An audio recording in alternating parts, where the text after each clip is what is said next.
call the meeting to order and welcome everyone to the Tuesday, June 11, 2024 Plain Board of Education meeting. Will everyone please rise for the Pledge of Allegiance? To the flag of the United States of America and to the republic for which it stands, one nation, under God, indivisible, with liberty and justice for all.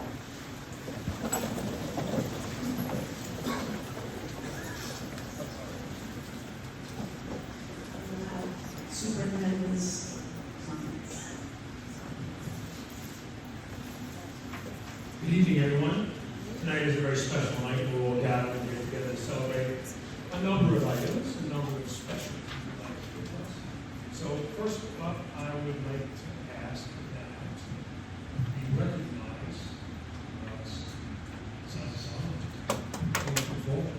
Ms. Azazama, if you're not familiar, is our super rock star assistant principal who was just recognized as the SAMES, it's the Administrators Association, it's like an actual regional Area 2 Administrator of the Year. So I just wanted to recognize greatness.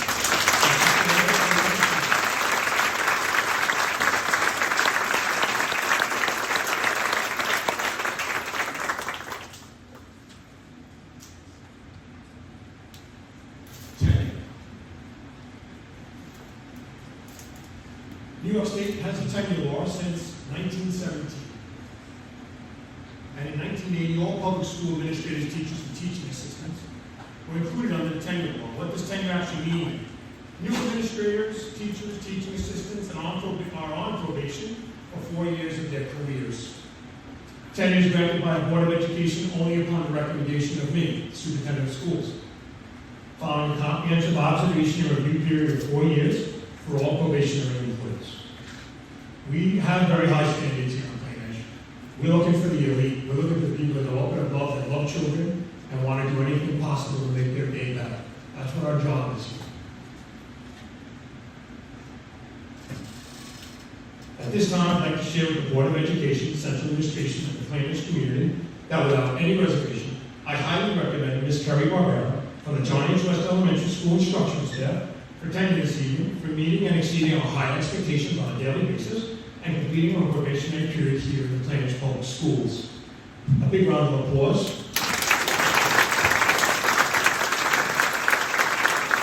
This evening, I've asked our assistant principal, our rock star assistant principal, Ms. Sarah Azazama, to speak to and on behalf of Ms. Barbera. And your principal will be here this evening, but he has other things that were planned previously. So we're happy to have Ms. Azazama here to represent.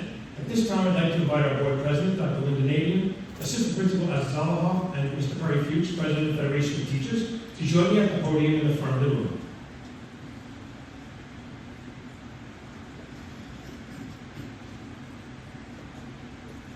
At this time, I'd also like to invite and recognize Ms. Kerry Barbera to join us at the podium.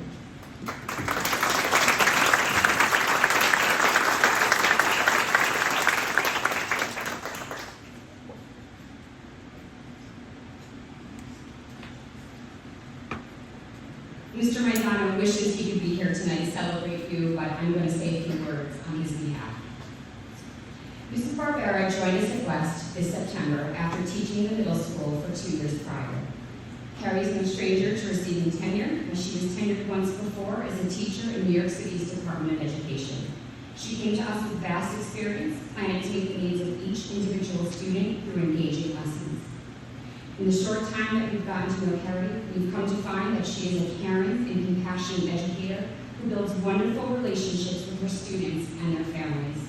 This year, as a fourth grade teacher, she's developed a community within her classroom in which students feel safe and supported.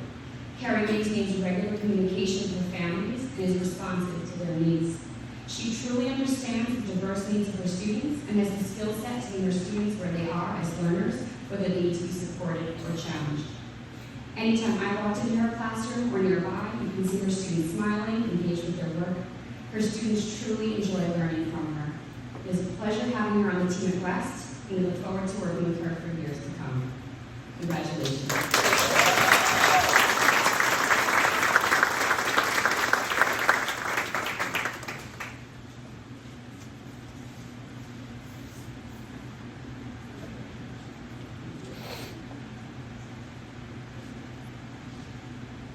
Big round of applause, please, for Mr. Barbera, an outstanding member of our instructional team. This concludes our tenure recognitions at this time. So, as people come on board, there are people that are departing. Retirees, actually, they're classified as. Good evening, everyone. Welcome, members of the Board of Education, administrators, teachers, support staff, and our retirees and their loved ones who are attending this evening. We're here to recognize and celebrate our most treasured professionals that are retiring from the noblest professions, educators and support staff who have made their careers in our schools. We are assembled here tonight to thank you for all your years of service to the children and families of Clinton. I'd like to begin by reading a list of all the retirees' names. Not all of them were available to be here this evening, but we will recognize those individuals that are all retired. And I'd ask you to hold your applause until I read the list. It's a lengthy list, so please bear with me. Mr. Dale Jones, Director of Guidance. Ms. Colleen Burns, Senior Technical Clerk. At Plainridge High School, Mr. Robert Sheeler, Teacher. Ms. Gina Smith, Teacher. Kathleen Harder, Psychologist. Donald White, Social Worker. Anne-Marie Belkin, Senior Technical Clerk. Michelle Gallagher, Custodian. Susan Wells, Teacher. Margaret Kovetsky, Senior Technical Clerk. Lorraine Pilar, Cook. Maureen Finnan, Teacher Aide. Christine Chuckdale, Teacher Aide. Joanne Fusco, Teacher Aide. Eileen Loftus, Teacher Aide. Joseph Amendola, Monitor. Julie Copas, Librarian. Barbara Burke, Teaching Assistant. Carolyn Chiula, Cook. Deborah Vesco, Monitor. Edward Gallagher, Cleaner. Lou Holocaust, Motor Supervisor. Jacqueline Acera, Bus Driver. A big round of applause for all of our retirees.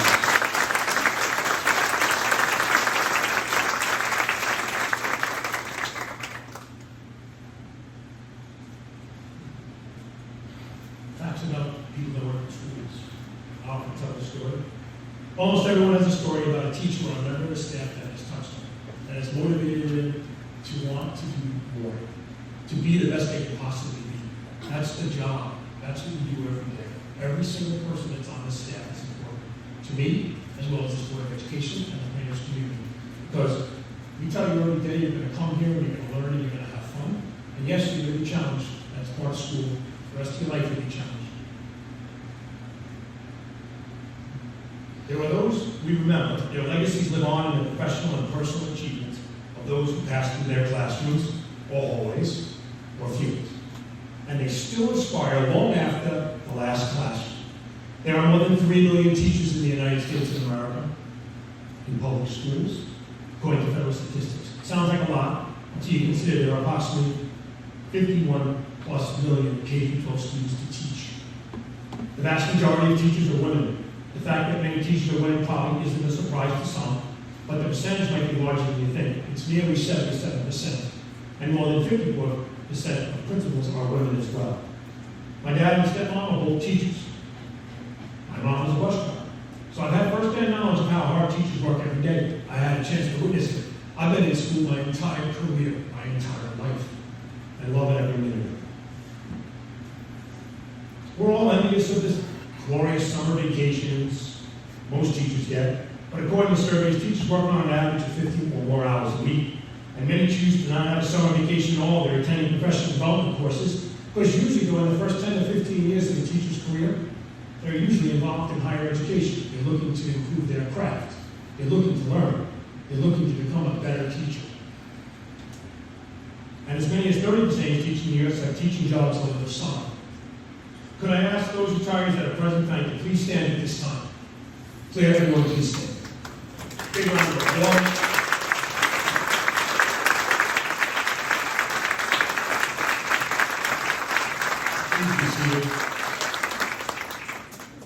At this time, I'm going to call the name of each retiree to please come forward, and our esteemed administrators will be sharing a few words about each of you. At the conclusion, I would ask Mr. Fuchs, President of Planners Federation of Teaching, Dr. Meeting June at the podium, in front of the room, for a few words from Mr. Fuchs for our teachers that are retiring this evening. So at this point in time, actually, I'm going to speak first.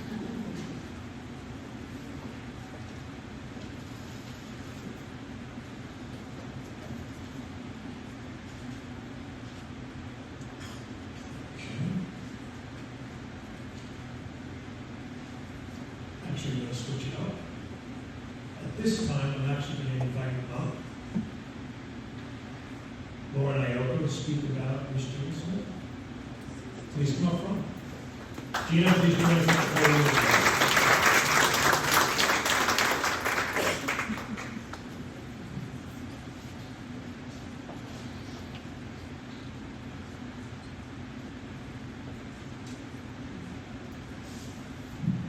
Good evening, everyone. So Gina has served the Plainedge community for 30 years. Let's just take that in. She has done amazing things for children for 30 years here. Before Gina was a teacher, she was actually a meeting planner, and then she decided that was not for her and followed her passion to teach. She started in Long Island City back in 1992, and then she went over to Massapequa High School, and Berner Junior High was Berner Junior High. But then we got lucky that she came over here and spent the rest of her career serving this community. Gina has done so many things here to influence children, but one of the biggest things she has done is create this business program that's providing multiple opportunities for students to discover their true passions in life. She has invested so much time and effort into the internship program that it is one of the top programs in Long Island. The opportunity she provides for these students to discover their passions and future careers is unbelievable. Some of these students didn't even know they wanted a career in this, and Gina spends the time really getting to know them and placing them with members of the community and other businesses. Little do you know that there is a perk to that internship job. Gina networks unbelievably, wining and dining with the internships to convince them that they should have our students because they are the best. She's done such a great job with this that some of these places only take Plainedge students and no one else. So thank you, Gina, for giving our students all these amazing opportunities to discover what they really want to do with their lives. Another thing that she does is she's extremely innovative. As times change, she makes sure she is changing with the times to provide our business students the top-notch education that they need.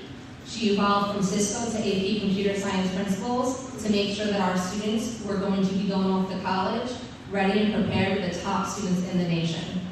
It's not always easy to change when you've been doing something for 30 years, and Gina has done it seamlessly. Beyond her professional achievements, Gina also dedicates, besides dedicating all of her time to our students and staff members, she dedicates herself to rescuing animals. Some of you might even have a rescue from Gina here, so I don't know what we're going to do when she leaves. We might have a few less animals in our homes, but Gina has taken her time to make sure that she shows her love and compassion to everyone and every living thing around us. Gina's legacy at Plainedge is one of innovation, dedication, and a deep commitment to student success. We are incredibly fortunate and grateful for the impact she has had on our students and our community at large. Her contributions will be felt for many years to come, especially within the internship program. These are going to be big shoes for everyone to fill. Thank you, Gina, for everything you've done for the community and for the school. We wish you all the best in your retirement. We wish you the best in your next chapter of life because you have a lot of life left to live. And I know you're going to enjoy your upstate new home. Thank you.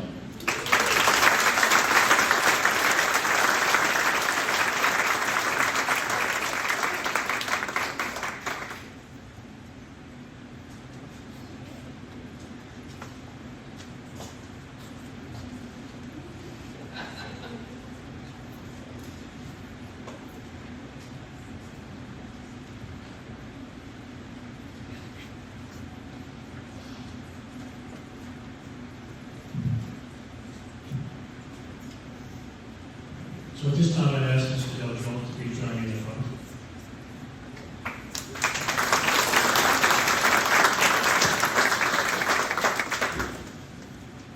Today we celebrate Mr. Del Jones on a well-deserved retirement.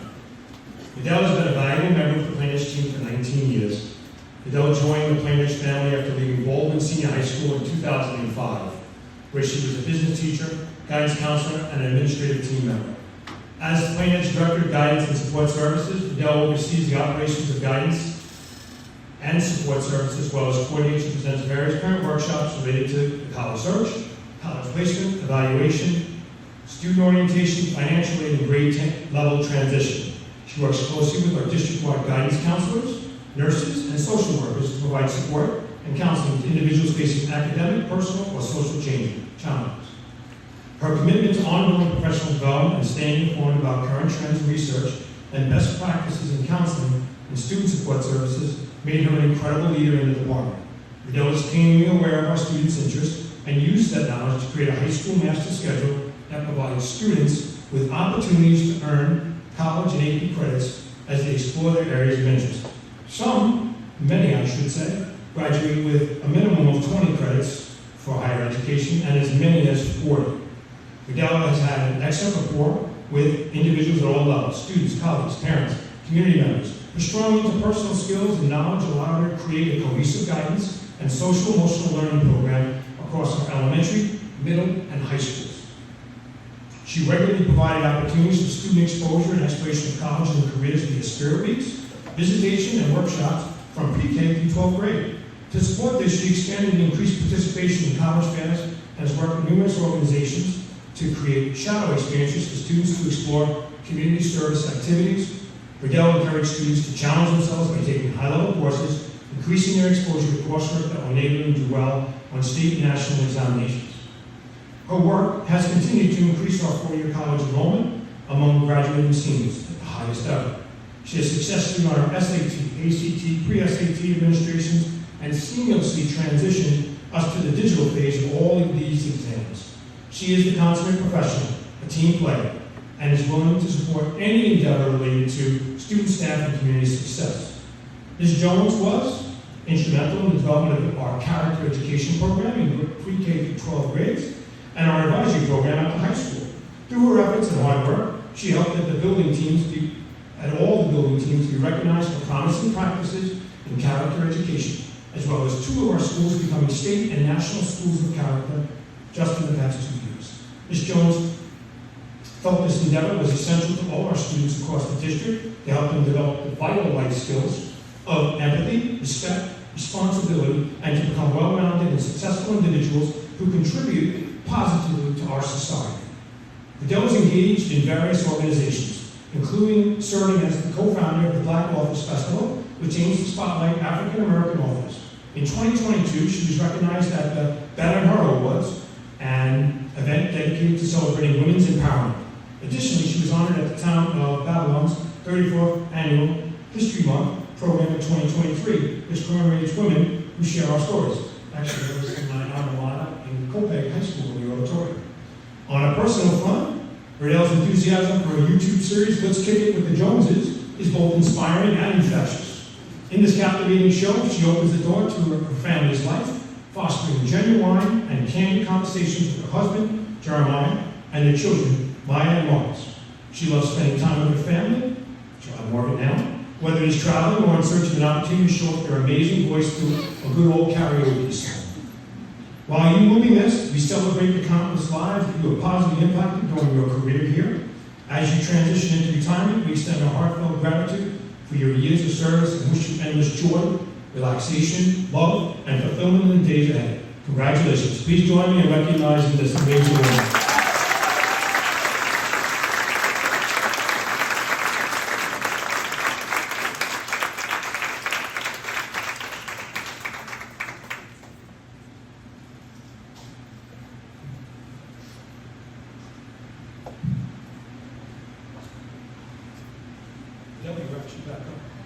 Mr. Donald White, would you please join us at the front?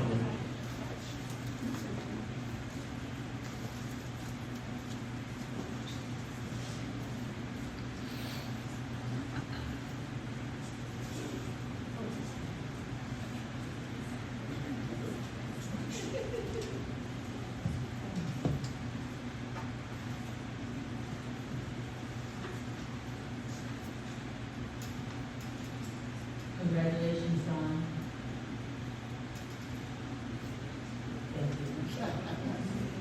Don White began his school social worker career in 1985 at Lawrence High School and then at JFK High School in Belmore before coming to Plainedge in 1997. Don has been an outstanding member of Plainedge Schools for over 27 years as a dedicated social worker in our high school. He has contributed and played a pivotal role in our Plainedge community. He consistently creates a nurturing, safe environment where students feel comfortable sharing their experiences, whether they're facing challenges or celebrating successes. Through individual counseling sessions or group sessions, his students continue to seek his guidance long after formal sessions have been concluded. This is a testament to the strong rapport he builds with his students. Not only does he work with our students, he also develops positive connections with families to provide services and supports needed to address the family system as a whole. Don is an integral part of our child study team, and he moves the team in a positive direction and provides invaluable insights into how to develop solutions to best support our students. Working in conjunction with our deans and administration, he also conducts peer mediation sessions to bring about positive relationships among students. Don truly personifies the highest level of professionalism in all areas. Throughout his career, he has sought to enhance his professional knowledge by staying connected to his colleagues in various professional organizations, and is always willing to attend workshops and conferences to keep abreast of the trends that impact our students. He not only attends these professional development opportunities, but he implements what he has learned to support our students socially and emotionally. He has been our SAD Club advisor for over 20 years, and with this work, he is able to work closely with our students to support drug and alcohol prevention efforts within our high school. Also through this work, students have had several opportunities to attend various workshops and helped to organize school-wide events under his advisorship. Don has a calm and easygoing way about him, and students and staff feel very comfortable sharing with him. I will miss our conversations about the importance of mental health and creating an environment where it is okay to have those sometimes difficult conversations. I'm sure Don will ramp up his love of travel and engaging with and meeting new people from around the world. He is so positive and open to new adventures. He is also one of the most health-conscious people I know. That's why he looks absolutely amazing. I know his work in helping young people navigate through difficult times will not stop here. Don is truly one of Plain Edge's legends, and from years to come, our students will remember him as that calm, understanding voice that wants the best for them and encourages them to strive for inner peace. Plain Edge High School and Plain Edge and the Plain Edge community as a whole will greatly miss you. Personally, I will miss you, and I wish you and your family health and happiness. God bless you as you embark on this new journey.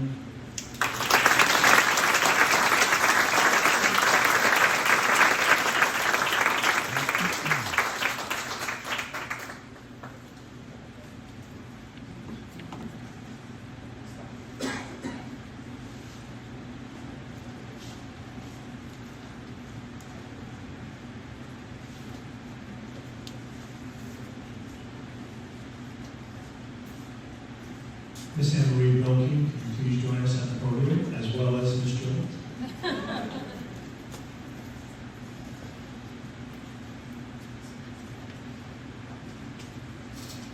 Congratulations, Anne Marie.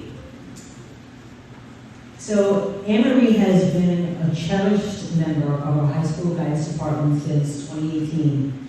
Prior to joining us at Plain Edge, she worked for the Massapequa School District as a teacher's assistant. And before that, she served as an administrative assistant and office manager for various businesses. She also attended St. John's University. When I first met Anne Marie during her interview, she expressed her love of children, her confidence in excelling in this role, her ability to multitask, and her calm demeanor.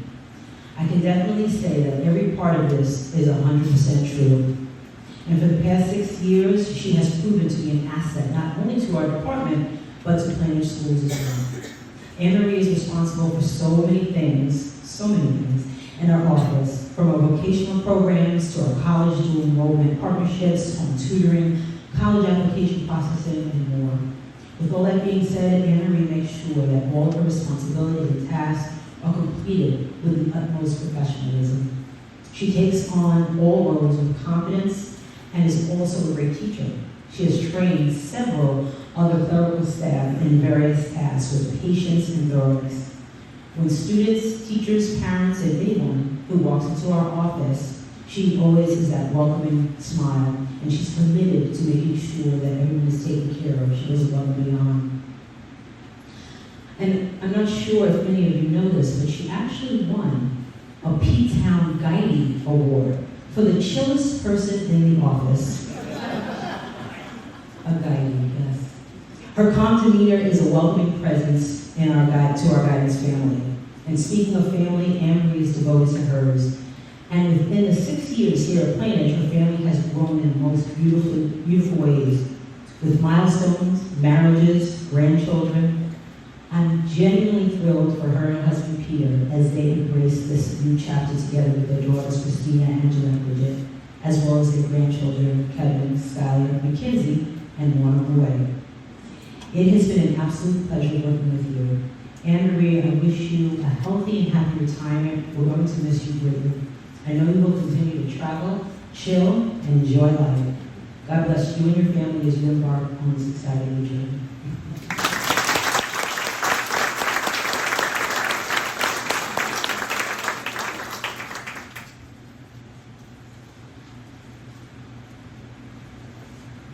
Principal Tony Russo. At this time, I'd also ask Mr. Wells to join us.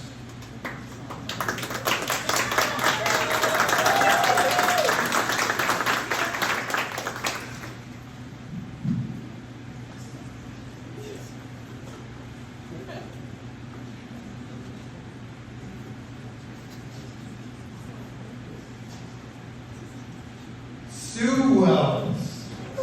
Swellsy. Let's give it up again for Sue Wells. Wow. This is going to be a sea change at Plainedge Middle School. It really is. For 21 years, you have been a beloved institution, the queen of the rocks. She's an earth science teacher. I've been watching you for 15 years now, and I see it every day. Your dedication, your motivation, your professionalism. Our kids absolutely adore you.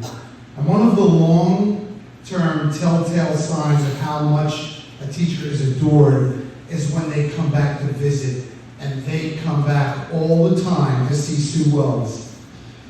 You've been the leader and coordinator of our science department, while at the same time successfully guiding our 8th graders through earth science and the Regents each year. And that is so demanding. Do you remember that time? It was about 10 years ago.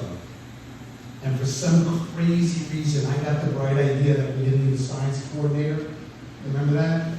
And I was going to do it myself as the principal. I'll never forget it. What a mistake that was. I didn't know what hit me.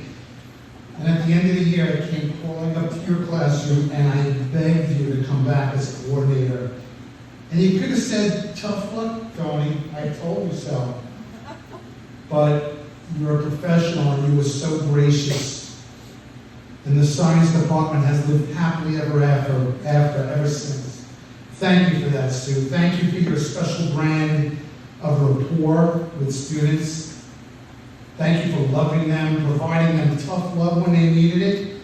And most of all, thank you for the years of devotion you have poured into your love for Plainedge Middle School and the many hundreds of students you've impacted.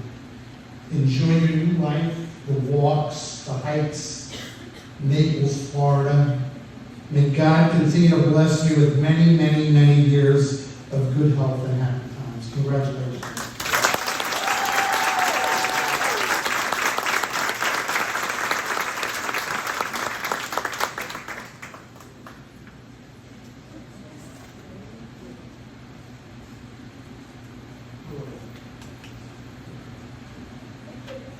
Yes. This time I invite up Ms. Maggie Badowski.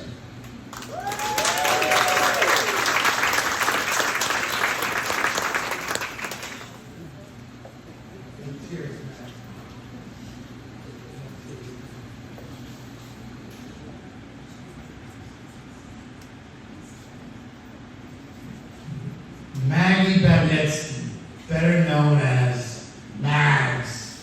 Or Maggie! Wow, I don't even know where to begin. Because if Sue Wells is queen of the rocks, well then you are the rock. For 10 years, for 10 years, you've been by my side. You've been the rock of the middle school main office. And what a very special lady you are. I know that I speak for Jen, Vito, and Casey as well. But boy, you have been a gift from heaven. I remember, you remember this, when Carol recommended you to me.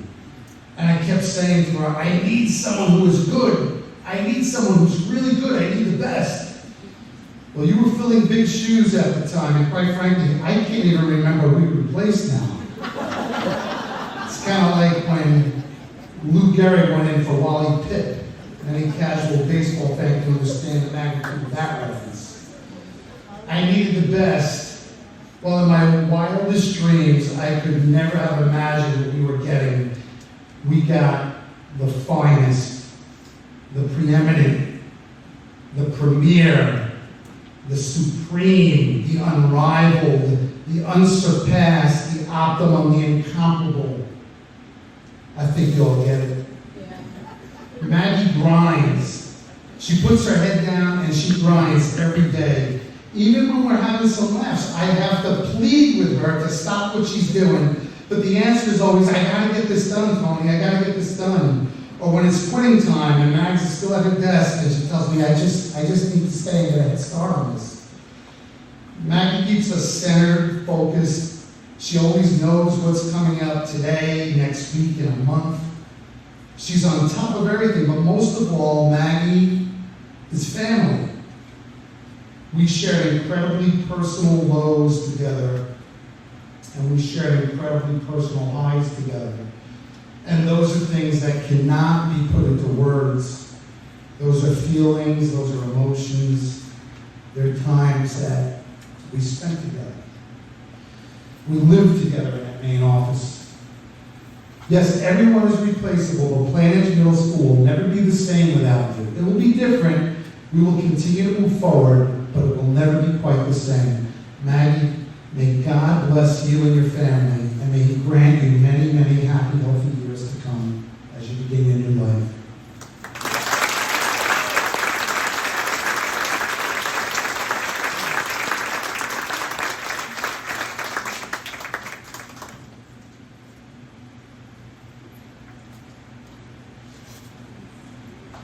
At this time, I'd like to invite up Mr. Lorraine Collara.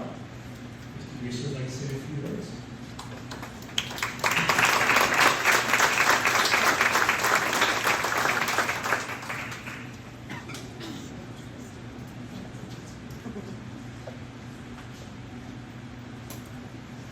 So, Lori left us in February after 36 years at both Packard and Plainedge Middle School.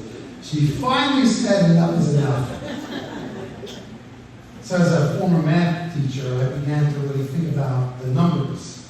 So first I started with 1987, her first year. I was 10 years old in 1987. But that's easy. Some of you did. In 1987, Lori, I wasn't, you know my birthday. Lori remembers every birthday, every anniversary. She knows the year and time of my birth. It's amazing. And the time. And I get a text, anniversary, birthday. In 1987, I walked down memory lane. The Giants won their first Super Bowl. The Dow Jones Industrials ended that year at 2,000. Today it's nearly 39,000. It was the year of Reagan's speech in Berlin when he famously said, "Tear down this wall, Mr. Gorbachev." I was one to do that. Starbucks opened its first store outside of the United States. Beverly Hills Cop 2 was the top grossing movie. Walk Like an Egyptian by was it the Bangles, Gina? Was it the Bangles? That was the top song. The Simpsons were in their first season. Les Mis won the Tony. You all spoke on the phone in your kitchen, tethered to a long cord. And And every time you wanted to change the channel on the TV, you had to get up and walk across the living room. Every single time. Well, I continued to think about the numbers, and I began to think about the number of students whose bellies Lori has filled for our Plainage community. How many that's been. And over 36 years, doing some rough math, it works out to be roughly 10,000 students. Lori has fed more than 10,000 different and distinct human beings in our great Plainage community over the course of her career. Think about that, 10,000 of you, talking about our community here in Plainage, who have come through our schools since 1987, were fed by Lorraine in their formative years, and those are the middle years when the brain development is at its peak. And as I dig into the math even further, it breaks down to, in terms of meals, over 4 million meals. Yeah, it was actually 4,250,000, give or take, meals. You were involved in preparing that many meals over the course of your career. And when you think about that, that is an unimaginable accomplishment. That's something that, honestly, we all need to cherish and treasure. You fed Plainage, and you should be proud of that, Lori. You ran a top-notch kitchen. You were a good friend. And I know you're never going to forget my birthday or my anniversary, and many others for that matter. And so, enjoy your family and your dogs as you begin your new life. And may God bless you and grant you love, happiness, long life. Congratulations.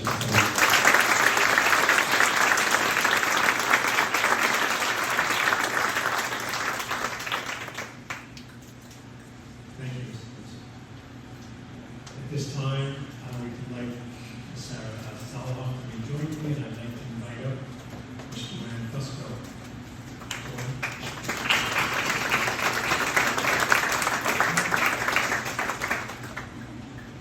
Mr. Joseph Amendola, please. Here it is.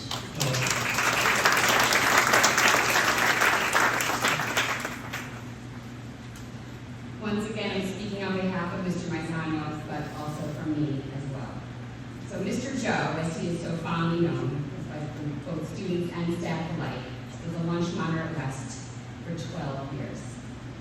Always, always with a smile on his face and a calming voice. Mr. Joe could often be found roughing the daily soccer games and kickball games, or leading a very, very rousing rendition of Happy Birthday in the cafeteria. Imagine 80 happy birthday screaming children.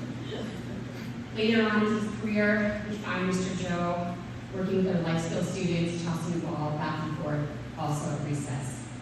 Mr. Joe worked with a lot of different personalities over the years in the cafeteria, but he was a constant that could always be counted on. He's been greatly missed this past year, as is his wife Betty. Cannot say something about you, Betty. And we wish them both nothing but the best. I know you have trips planned, and just wonderful, wonderful life with your family, your grandson, and just enjoy it all. Enjoy it all. Congratulations.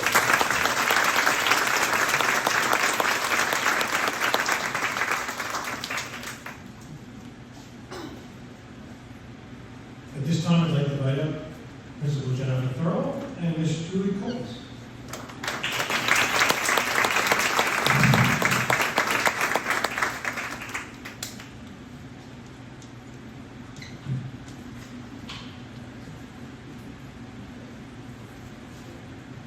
I'm just happy Sarah went out to Tony. I didn't want to follow that. Tonight, we gather to bid farewell to someone truly special. Our beloved librarian, Julie Coppes, has been the heart and soul for our school for many years. Always dependable, endlessly fun, and with a love for children and books that knows no bounds. In Julie, we don't have just a librarian, we have a friend, a mentor, and a source of endless inspiration, and one of the best rhymers I've ever met in my whole life. She goes on the loudspeaker, it makes rhymes out of nothing. It's really true. It's a talent. From the magic of storytelling to the joy of discovering new worlds within the pages of a book, Julie has touched the lives of countless students and staff alike. As Ms. Coppes embarks on this new chapter of life called retirement, which I'm super jealous about, let us carry forward the lessons learned, the laughter shared, and the love of freedom that Julie has generously imparted upon all of our students. Your dedication, your passion, and unwavering spirit will be deeply missed, but your legacy will live on in the countless hearts and minds that you touched. Thank you, Julie, for always being my go-to, especially when I was absent. She'd always do the announcements. May your days ahead be filled with relaxation, adventure, and all of your books. Maybe not, your heart desires. Happy retirement. Enjoy North Carolina. Enjoy your children and your daughter-in-law and your husband. You will always have a very special place in my heart and the hearts of everyone at Shorting. We will miss you. But the library will be forever a testament to your lasting impact. Congratulations.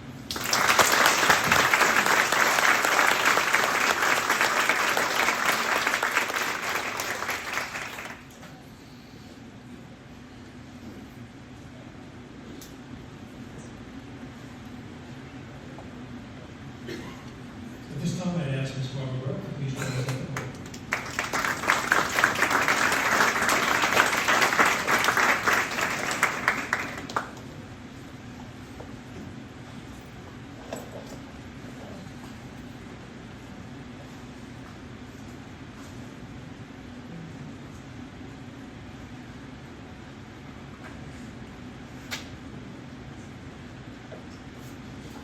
I do have to share something funny before I start my speech to Barbara. When she got the invitation to come here, she came to me, she was like, what is this? I said, no, it's just like a board meeting. I'm going to honor you.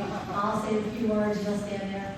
She's like, do I have to sing? I said, no, you don't have to sing. I'm not singing now, these board meetings. Today we gather to celebrate Barbara Burke after 21 years of service.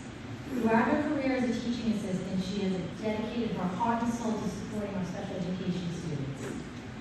Barbara's impact on the lives of our students will always be remembered. Your patience, your dedication, and your unwavering commitment to helping every child reach their full potential has not gone unnoticed by us.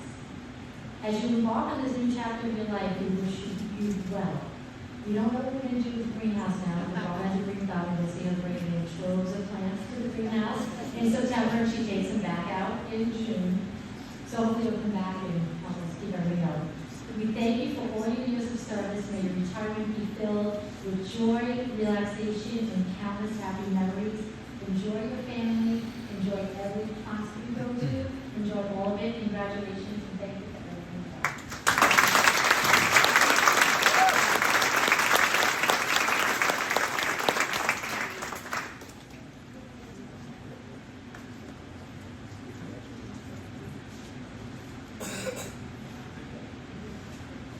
At this time, I'd ask Ms. Deborah Vesco to please join us at the podium. Congratulations.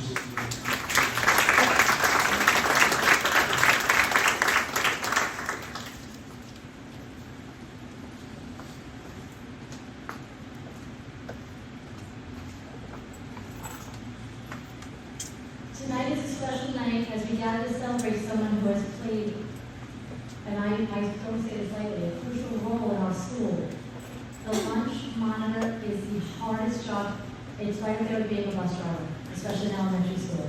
I don't think there's a harder job for those 3 hours that they're there. Our lunch monitor, Debbie Vesco, has decided to retire. We want to take a moment and thank her for your dedication and your hard work. Debbie is kind, she is patient and so caring, and has touched so many hearts of the students at Shorting.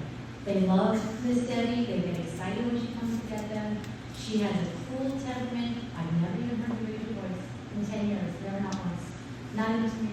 I probably deserve it at times. We will miss Debbie dearly, but we are grateful for the time we've had with you and the positive impact you've made on our school community. As you go off into this new chapter in your life, and when she told me she was retiring, I was so sad. We wish you all the best. May you enjoy well-deserved rest, No more wiping down tables, no more opening up milk cartons, no more opening up the packages, none, all done. May you pursue your passions and know that you will always have a special place in our hearts, and we're going to miss you dearly.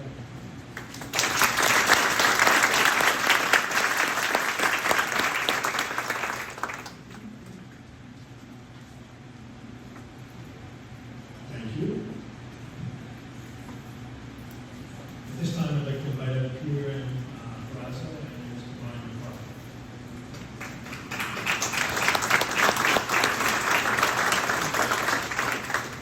And I'd also like Mr. Lou Holocaust to please join us in front. Lou, congratulations.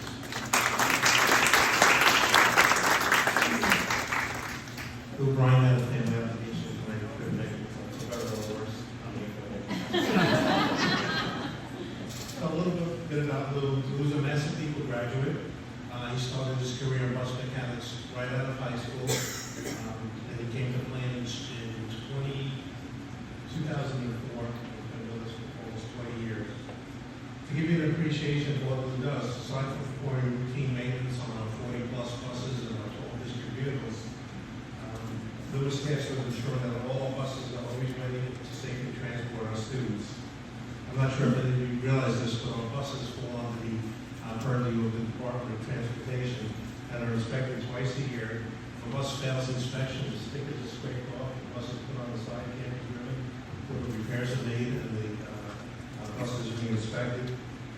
About a year ago, we took over the supervisory role in the repair facility. Since Lou's appointment, the DOT safety special passing rate has continued to decline to the point where we rarely have any comments from the DOT inspector. Lou, I actually went through your personnel file, seeing if I could come across anything in there. And one thing I did come across was a letter from Cheryl Oshkosh. And when Lou first started, there was an incident of vandalism in the bus depot.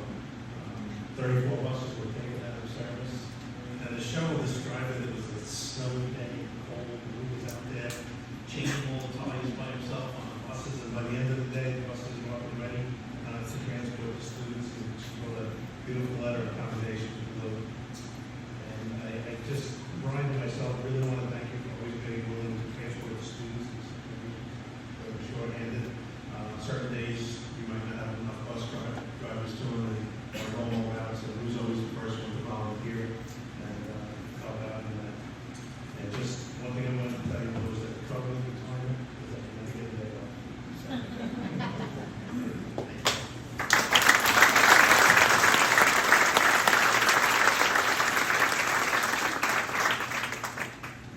What an amazing career you've all had here in Plainage.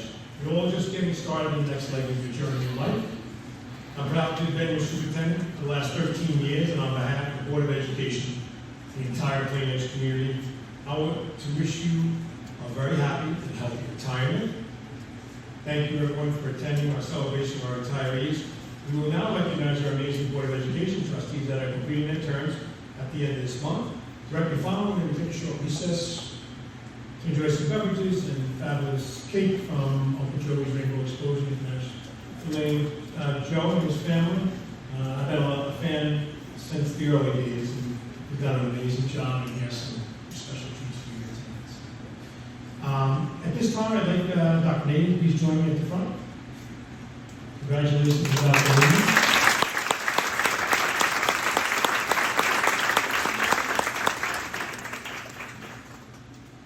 Nady has served on the Board of Education since July 2018, and this year she serves as Board of Education President. Dr. Nadi's leadership style, characterized by empathy, integrity, and inclusivity, has set the standard for collaborative decision-making and fostered an environment of trust and respect. Dr. Nady firmly believes that every individual can make a difference by making service in their signature, which she has for the past 6 years. Linda, your dedication, wisdom, and unwavering commitment to the betterment of our educational system have left an indelible mark on all of us.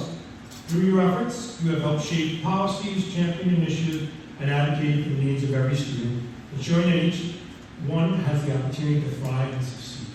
Dr. Nadi's passion for music and the arts has been a driving force in her advocacy efforts. Her love for these creative outlets has infused a unique perspective into her work, emphasizing the importance of fostering a well-rounded education that nurtures not only the academic excellence, but also creativity and self-expression of the individual. It seems fitting to reflect on her love for music and the arts. In the words of one of her favorite band, the Beatles, there's nothing you can do that can't be done. We extend our deepest gratitude to Dr. Meeting's husband, Angela, and son, James Paul, for their unwavering support throughout her tenure on the board. Their encouragement and understanding have been instrumental in enabling Dr. Meeting to make a lasting impact in our community. Congratulations, Dr. Meeting.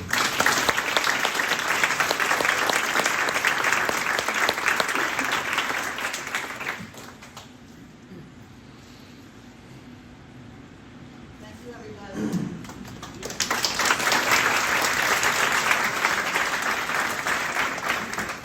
Cece, Ms. Townsend, I know you're not feeling well tonight, but I am glad you were here with us tonight. Since joining the board in July 2015, I knew her, by the way, way before the board. Right? Cece was involved with PTAs and multiple groups. She was always a child advocate. She also was probably what I would call the queen of the opt-out movement for Long Islanders, if you're not familiar with what that's about. It still lives on here today, where we have, on average, between 50 to 60% of our K through, or I should say, our 3 through 8 testing program, we don't have participation. And what she often said was, I really felt that the connection between achievement by tests that were designed by corporations that didn't include teacher input, and the connection to APBR, which was basically an evaluation system forced upon New York State public schools. And she said, I believe it's unfair, and I don't believe that it's a great measure of what happens in the classrooms on a daily basis. And therefore, I am not an advocate for it, and I suggest that people boycott these tests. And as you know, that movement has lived on today, and she's done an amazing job. She has always been devoting herself wholeheartedly to the betterment of our schools and the well-being of our students. She's a first-generation immigrant who came to the United States at the age of 8 and acquired a love of learning from her teachers.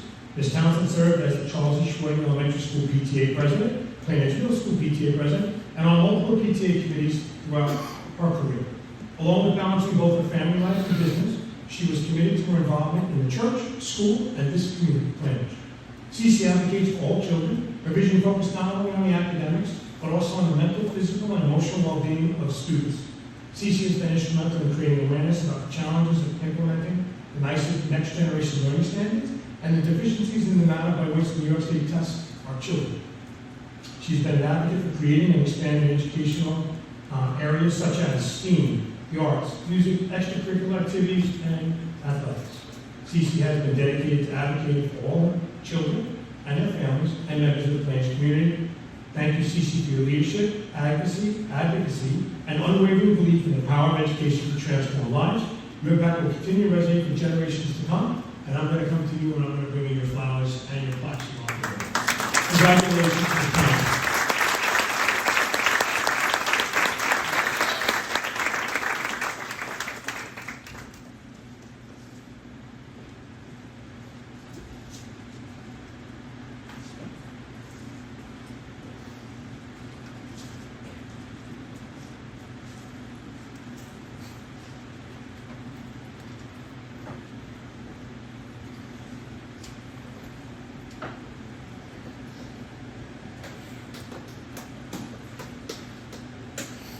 Last but not least, Dr. Nettle sends you his regrets, but he's at his own high school graduation at this point in time.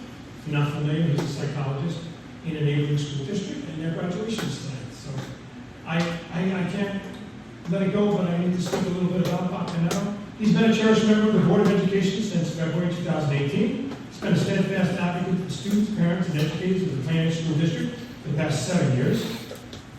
Drawing on his extensive experience as a school psychologist, Dr. Nettle has been instrumental in spearheading numerous initiatives aimed at enhancing the educational experience of our students. Under his guidance, we've witnessed significant improvements in our schools, from groundbreaking partnerships with mental health focusing on children's mental health, to the implementation of class size caps, Readings Only Help Creating Initiative, ensuring that every student receives the attention and support that they deserve on a daily basis. Dr. Nettle's vision for our schools extends far beyond academics. He has championed initiatives such as full-time integrated co-teaching, STEAM programs, unified and challenging sports, and enhanced security measures and facility upgrades on an annual basis. Through his leadership, our district has become a beacon of innovation and inclusivity. Districts from around visit us on a regular basis. where every student is empowered to reach their full potential. It has been a privilege to work alongside Dr. Netto. His leadership style has inspired us to strive for excellence and to never lose sight of the values that define us as a community, children first. Dr. Netto leaves behind a district that is stronger, more vibrant, and more resilient because of his leadership. As we bid farewell, we do so with immense gratitude and heartfelt appreciation for all that he has done. Congratulations, Dr. Netto.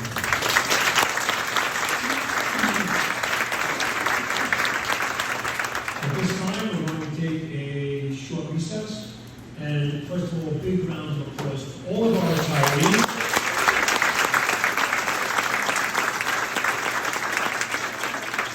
We reconvened at 8:42. It's now 8:32. Thank you, everyone.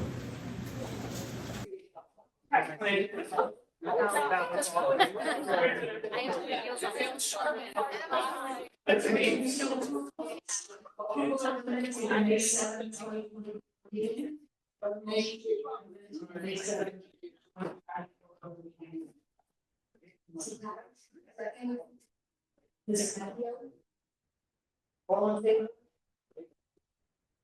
Opposed? Abstaining? I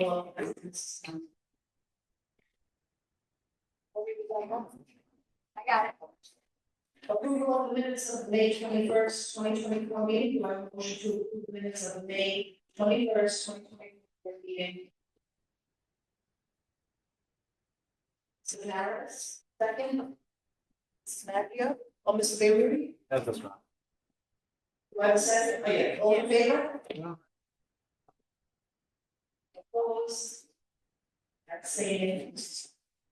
Five in favor, one abstaining, motion carried.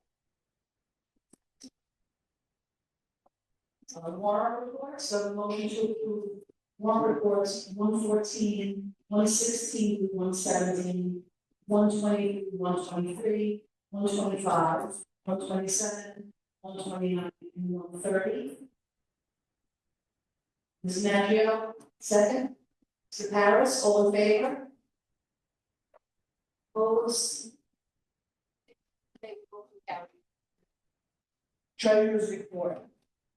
Do I have a motion to approve the April 2024 treasurer's report? Mr. Harris, second. Mr. Bailey, all in favor? Opposed? Motion carried. Now we move on to discussions and presentations. Email page 12. Okay, so we have a lot of amazing educators here with us tonight. They've been working on that K-12 curriculum for months. So we're going to talk a little bit about process. We're going to talk about recommendations, and I'll turn it over to Dr. Viola and all administrators, teachers, and I want to thank everybody for being out. Good night. Today we are going to present to you mathematics K-12 in Greenwich Public Schools. I am joined by a team here that consists of our curriculum associate, Ms. Cardicello, our assistant principal, Ms. Zillahoff for the elementary schools.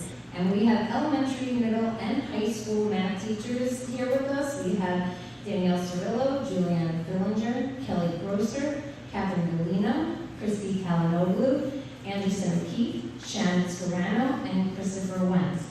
They were actually part of a bigger committee of teachers when we were looking at new programs and choices for mathematics here. So as you can see, these are other members, and a lot of them are here tonight joining their team members up here that are presenting. So we have representatives from Shorting, East Plain West, as well as the middle school you see here, because that is 6th grade. And then we had secondary members from our middle school and high school representing grades 7 through 12. We also collaborated with other administrators in another district in Comac, where there was Timothy Russo, Assistant Superintendent, and Sabina Riddle, Director of Special Education, who are also Plain Edge parents here, as well as Dr. Joanne Fennessy, the Director of Mathematics. So we are constantly assessing our needs as a district to advance our students' learning we understood the need to create a committee to support the shift to the New York State Next Generation Learning Standards K through 12. We also understand that we need our students to strengthen their problem-solving skills as well as their math discourse, both throughout their education and beyond. We also know that our students need to engage in computer-based learning as well as computer-based testing, since the state and SAT are both moving in this direction. So before I turn this over to our amazing educators for them to show their choice and process, which they are excited here, and you will see that they all chose to create a shirt that really embodies the program and the curriculum here, that math allows the game to happen.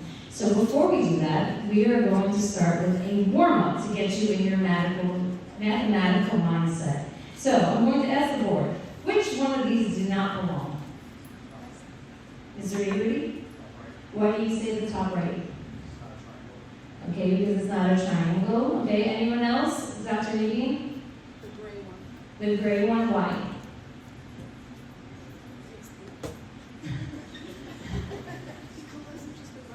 Because it's gray and the others are white. Correct. So you see they're both correct.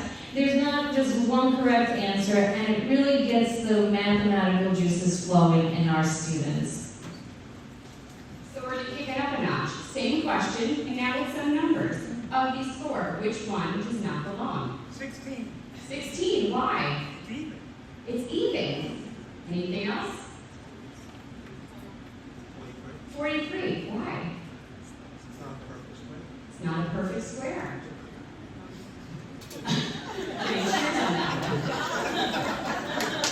So, this goes back to why. Why do we teach math this way? I know for me, you take a problem like 29 times 5, I was only taught one way how to solve this. I was taught to take the 5 times 9, it's 45, you put the 5 times 4 up there, 5 times 2 is 10, plus 4 is 14, okay, 145. Our students can do that too, but they also look at this and they know this means 5 groups of 29. They know that 2 is not a 2, it's a 20. So they can say 20 times 5 plus 9 times 5.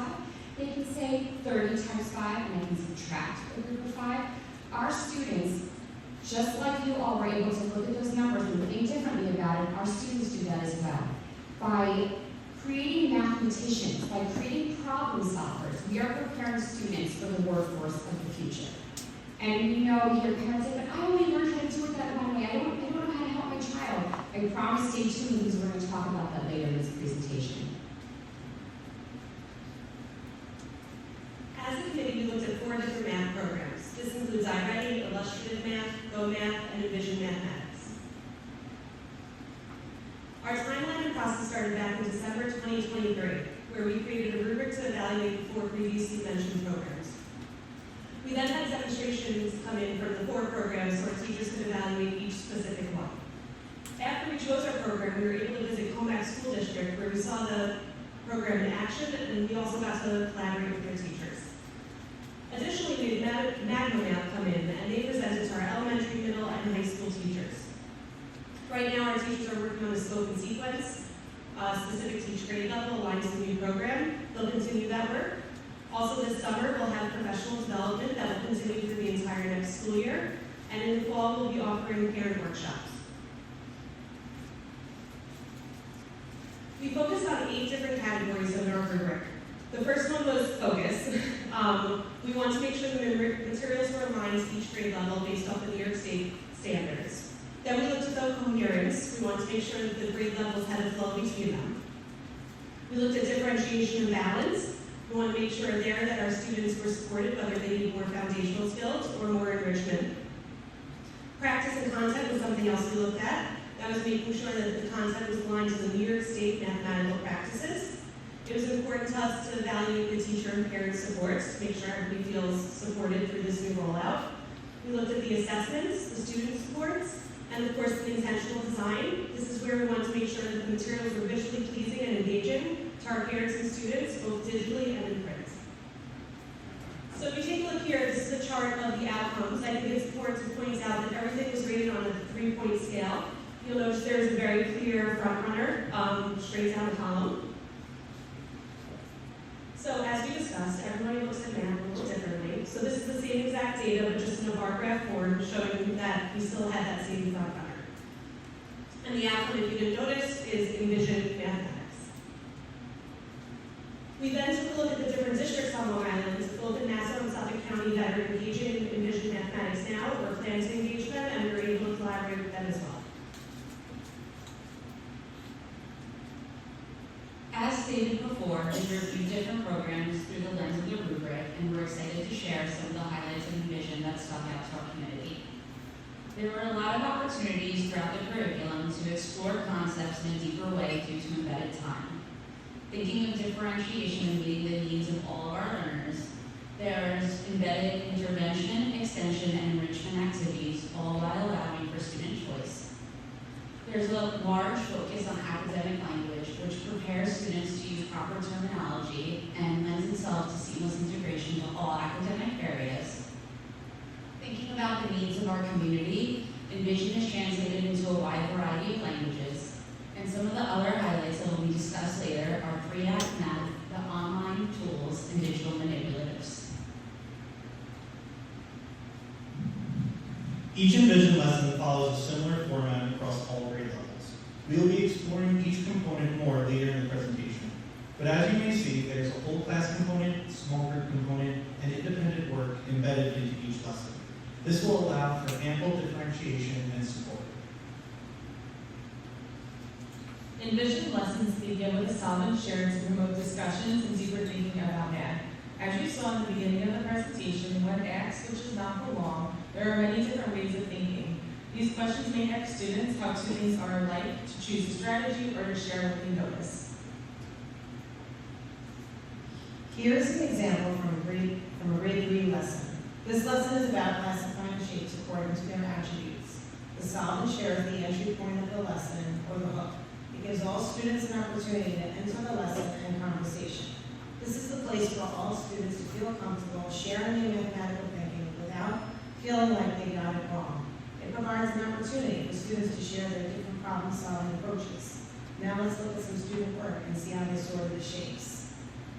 Here we can see two students with completely different thoughts. The student on the right sorted the shapes by their size, tall and small, while the student on the left was able to connect with the previous lesson on angles and polygons and notice that the triangles can be sorted by right angles.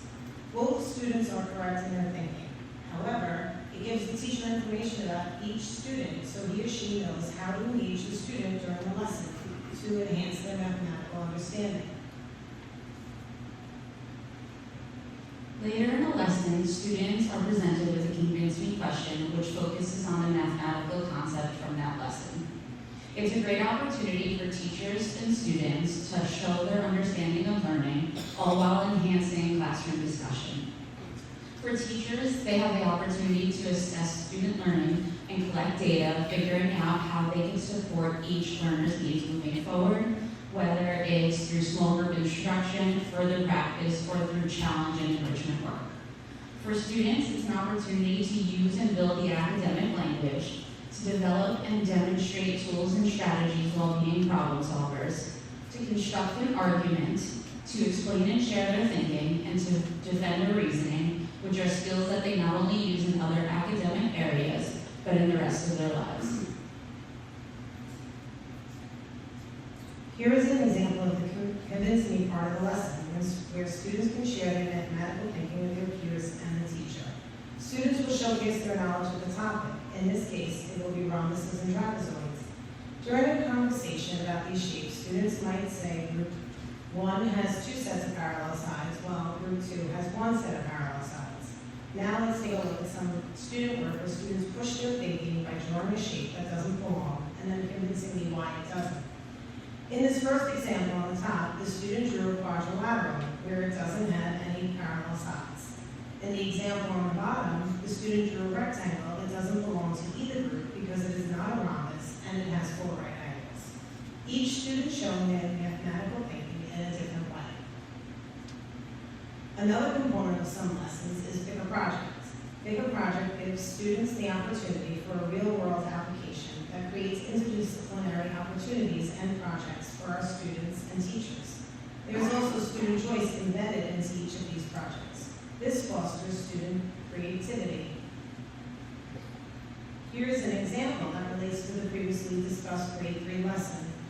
These projects take math into the real world for students. In this project, students are asked to construct a structure of different quadrilaterals. The students who chose this project may be our future carpenters, engineers, or architects of the world. Vision also embeds the React math lessons into their curriculum, which are opportunities for students to apply their math knowledge and thinking to real-world situations. This helps the students understand why they are learning certain math concepts. These lessons follow a different structure, starting with the video and act comes the hook, where students are able to relate to the video and think about potential answers to the question. In Act 2, students develop math models to find a solution, and then in Act 3, another video helps students understand the different ways of thinking and what the answer to the problem was. Another component of Envision is vocabulary cards, which have a picture and description on the front and a sentence to complete using the vocabulary word on the back. These are accessible for each unit through the grade levels and available online and in print, so it allows for easy accessibility in the classroom and at home. A language support handbook is also provided to give teachers strategies and routines to help their students with math vocabulary. Math isn't just numbers, so in order for students to understand math and explain their thinking, they must have a strong math vocabulary. In Envisions, there's explicit teaching of math vocabulary starting in kindergarten, where we teach students to use the proper mathematical terms which evolve with them as they get older. We teach vocabulary through reading, listening, writing, and speaking, and we do the same in mathematics, adding representation with numbers and symbols.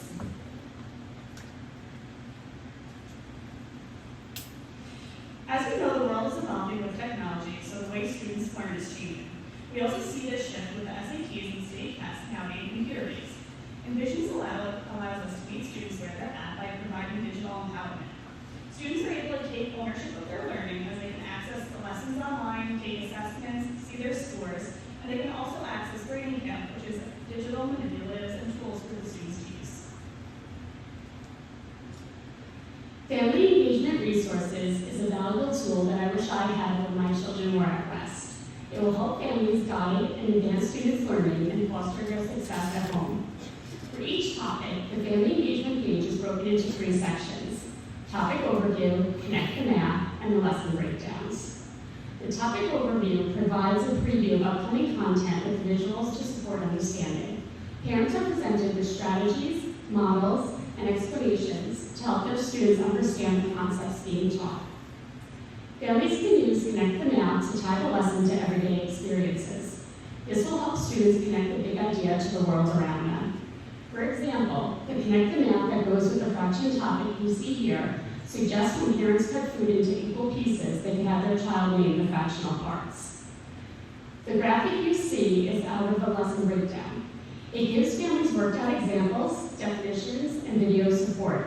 When a child is learning new concepts or solving problems for homework, parents can help by 1. Checking the lesson objective to understand the expectations. 2. Watching visual learning animations and another look videos. 3. Reviewing sample problems. And 4. Engaging in activities related to the math content in a fun home activity. This program also allows for teacher support as well. With the on-demand professional development, teachers will have training right at their fingertips. Teachers are also provided with many resources to help their students succeed. So we know we're really excited about this, but there's actually more. While we were researching and learning about the different programs out there, we came across Magma Math. Magma is a K-12 interactive math platform. This platform uses cutting-edge technology to give teachers and parents a video view. For my sports fans out there, it's an instant replay of how students are solving their math problems. There are other districts on Long Island that are starting to use this, and we're excited to join them in this. So the question comes, what is Magma Math? Magma Math is a platform designed to support teachers and give teachers an opportunity to make more instructional decisions. This platform creates the opportunity for deeper student-driven discourse and collaboration. The beauty behind it It allows students to use unlimited digital workspace to solve problems with built-in manipulatives. Much of what we spoke about so far tonight has been for the primary and elementary grade levels. This program allows vertical alignment to extend to our secondary grade levels as well. Magma Math is aligned with the New York State Next Gen Learning Standards, K through 12. This includes Algebra 1, Geometry, Algebra 2, Pre-Calculus, Calculus, and Statistics. Next, we are going to go through some of the highlights that stood out to us as a team.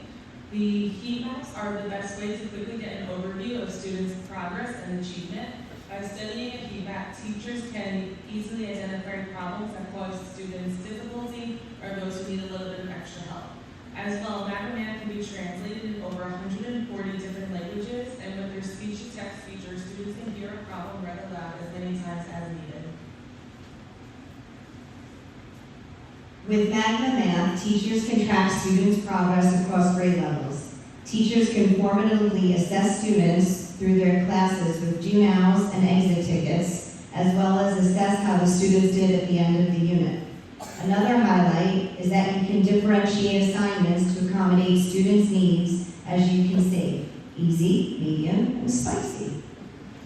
There's a variety of question types to choose from, pulling from New York State tests 3 through 8 and the Regents questions. Teachers also have the ability to create their own questions that reinforce the specific lessons they are teaching.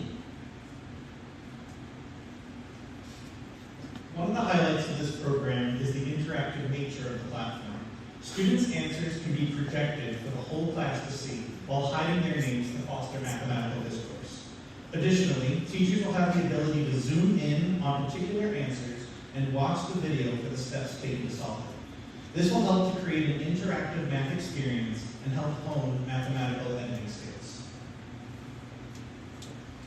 Math teachers frequently find themselves repeating the same suggestions over and over. Students love this access, but often it is not feasible.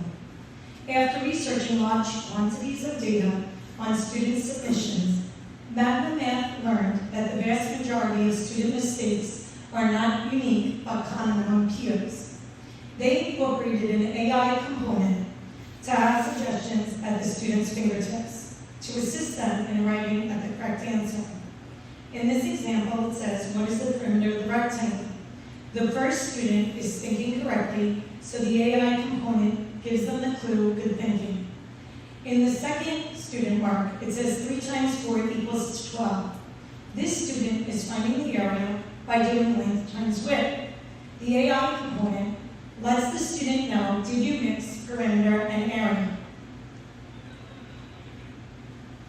Magma Math starts in the classroom. There is another component that shows the teacher common errors. Teachers can act on this in various ways, such as small group instruction to go over misconception, or whole class where students can spot the differences and brainstorm tips to avoid pitfalls in the future. Magma Math starts in the classroom by integrating with Google Classroom. It gives immediate feedback to students, and both their formative and summative assessments transcend throughout their Planet journey. Magma Math is research-based and developed with 2 main foci in 21st century education. The 2 books, 5 Practices for Orchestrating Productive Mathematics Discussions and Building Thinking Classrooms, are behind the Magma Math philosophy. It is more than just a show-and-tell solution. It is where students need to explain their mathematical thinking, which also aligns with Envision.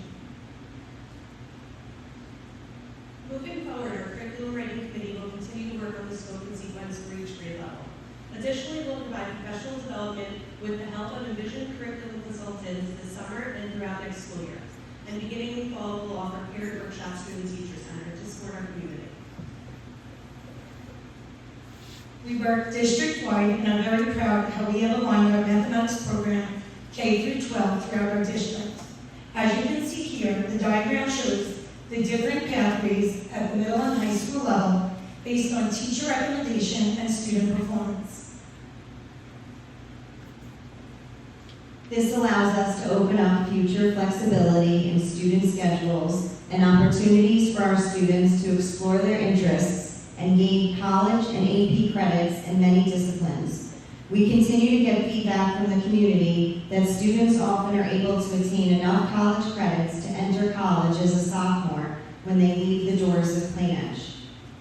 Our collaboration between the teachers from K through 12 is truly a rewarding experience for me to see here up at the high school level and reap the benefits as a math teacher. So as you can see, there was a lot of time and hard work by our educators that were put in this process. They collaborated across the district, elementary, middle, and high school, and had input. So I love this experience working with all of you. I want to thank the team that's up here, as well as the larger committee of teachers and administrators who worked with us on this. It was a great process to go with all of you. So thank you again for all of your hard work. And any questions? I have a few. So the first one, I saw it, I think on one of the slides, there were four choices on the rubric, or technical math, vision. I just want to be able to speak to this one? I think it was the other one there, like ranked. Okay. Yeah, that's I would imagine there's probably more than just four out there, right? There's like a whole universe of programs. These are the top ones that districts look for, and also they have to be aligned to New York State learning standards, and some of them are not. So these are also national as well as state aligned programs. So we originally had Boe Math, our license had expired, and with the next generation learning standards, some programs did not make the shift that they should have. So it was actually the perfect timing for us to be looking into this. And then I guess I still have a hard time understanding what the transition is to next gen. I'm still trying to wrap my head around it. What is actually changing between what students are doing now versus what the expectation is on the next gen? So it's really, the shift in mathematical mindset. It's about, as we talked about, it's the thinking behind it. And this program allows, as the committee spoke about, access points for all of our students. As you saw in those solvent shares and convince me's, it really allows the teacher on the spot to assess where the students are at and where to go. It's also that interdisciplinary connection as we move throughout the years. So that part really also stood out to us. It's preparing them for the real world and not just thinking, how we learn math, of memorizing facts and really decomposing and deconstructing numbers. And it's really the math process and discourse that's really embedded in this. So obviously I have a philosophical difference with that. I feel like obviously I'm just like varies and it's beyond my control. It's not about my abilities. But I feel like other curriculums or study areas of study help bridge those gaps. I know they're trying to wrap it all into one, but I feel like when I was looking at the slide with the two examples of the triangles and the rhombuses and looking at the kid pictures, and based on the handwriting, these look like they're pretty young kids. I don't know what grade level this is. It's a third grade problem. This is third grade. So my concern with something like this, and again, there's probably nothing you can do about it, is that there's so many choices, it's confusing, where I think at a younger age, you kind of need more firm direction in terms of how things should work, and then as you progress and mature, you think bigger picture and things like that, complexity, the more complexity we added, makes sense to me. So can I just, Yeah, so when we are talking about problems like this, it allows access for all students. So you have to think about our struggling student as well as our high achieving student.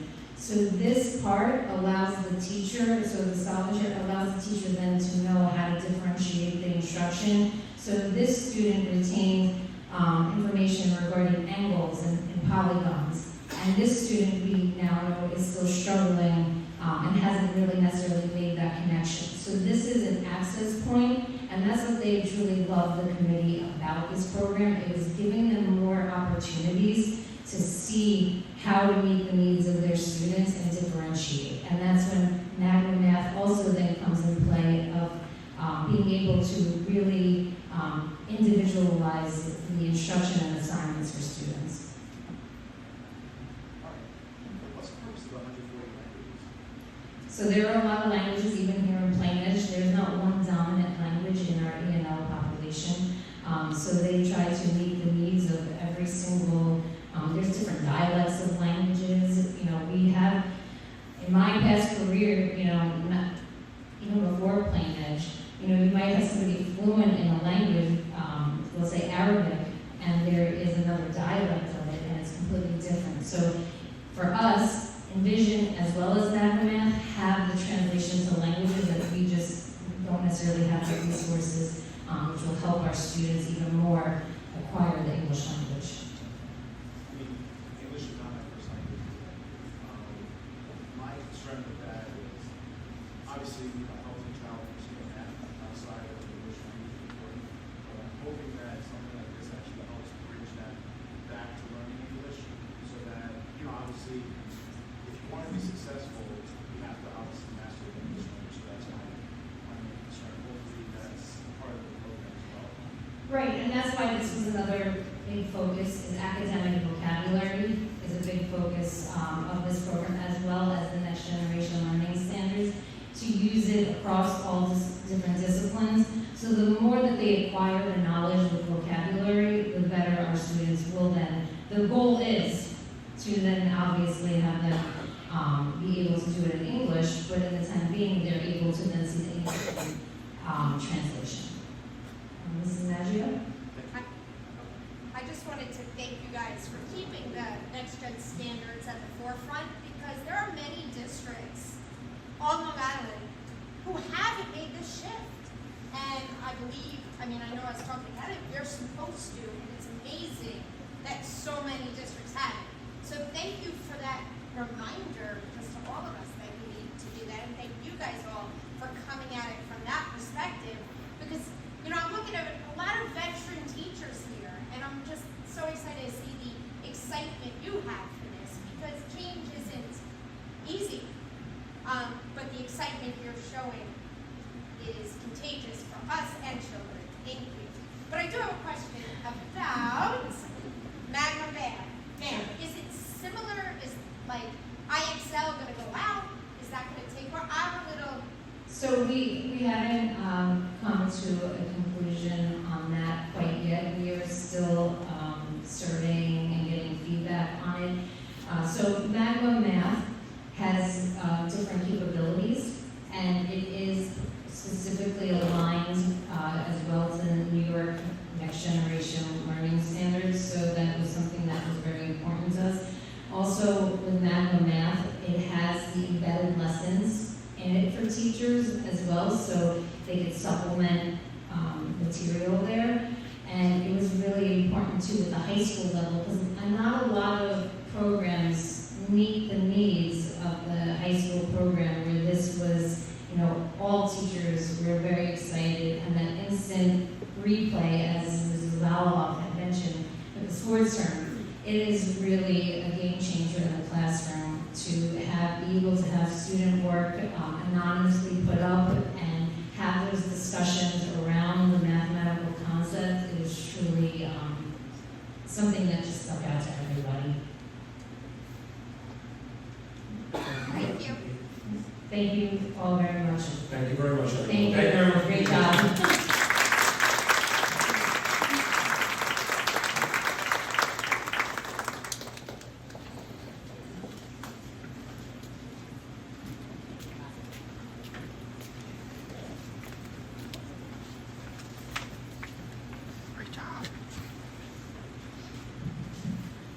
Thank you very much. I'm going to ask our athletic director, please join us, Director of Health, Education, and Essex Schools. So, Mr. Burke.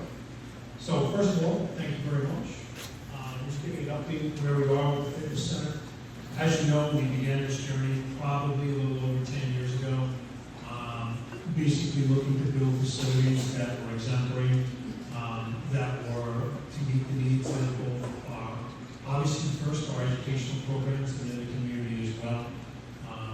When we first started over about 12 years ago, I guess it was, the fields, were very challenging in order for us to maintain. In fact, most of them it was a dirt storm. It was a dust bowl for that matter. Today, people visit us all the time. They use this as the benchmark for what they're looking to set their clock by. The design was taken from Shanghai. The board members had accompanied different schools to take a look at those fields at that time to make a decision about design. And ultimately, we phased it 3 phases. This is the last component of the athletic complex at this point in time.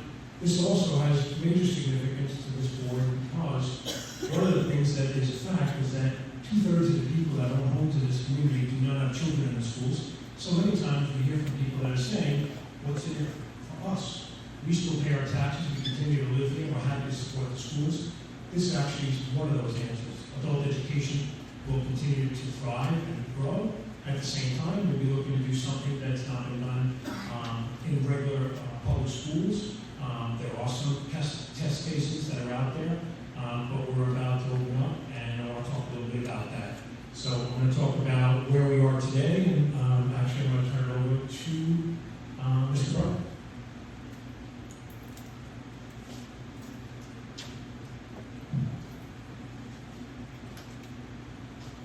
Good evening, everyone. Thank you, Dr. Slinger. Very excited to discuss what we have right across all from us.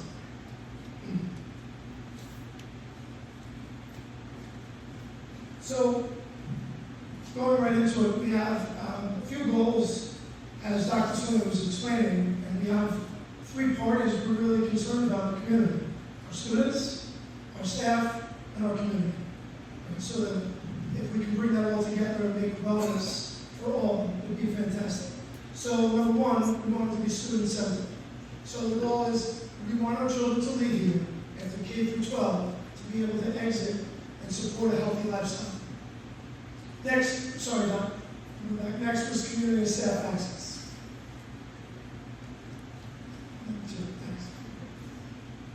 So we'll talk a little bit about physical education. So again, talking back, we want undergraduates to be capable of make a personal fitness plan, a plan that will fit their needs going forward, lifelong, whether they're really active in life, less active as growing older, getting older, and have some type of a plan. So for number 1, we have the weight room and the dance cardio. Floor 1 is the weight room and the dance room.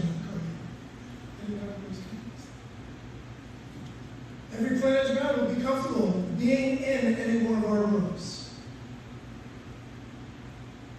Floor 1 and 2. So we have studio rooms. So we have wrestling upstairs, dance, rhythm and movement, mindfulness, yoga could be downstairs in the dance studio. Talk about health education. We have our health classes required. We have opportunity for our students to be introduced to sports medicine, mindfulness, and critical issues. And brand new coming would be a certified trainer course. Our students have the opportunity to be a certified physical trainer. So a student can go to college if they choose to, and can work while they're at the college possibly, or a local gym. Or if they go out in the world and they decide not to go to college, they'll just have more opportunity for themselves. So, I think I have this slide.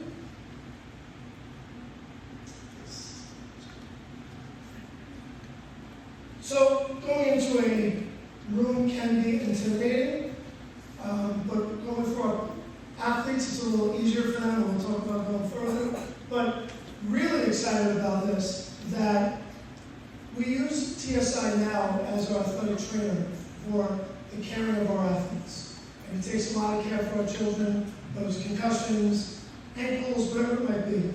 But those scores over at TSI will also give us a fitness trainer within what we're using for to meet with our teams get them ready for that next level. So if we have athletes that plan on playing in college, so many students, and I've been in 2 former schools prior, or districts prior, a lot of times the student athletes will leave and say, look at this workout the college coach gave me. I didn't know I have to do this. Well, now we're going to give them the opportunity that they're going to learn that they'll have a preseason, an in-season, and postseason workout plan.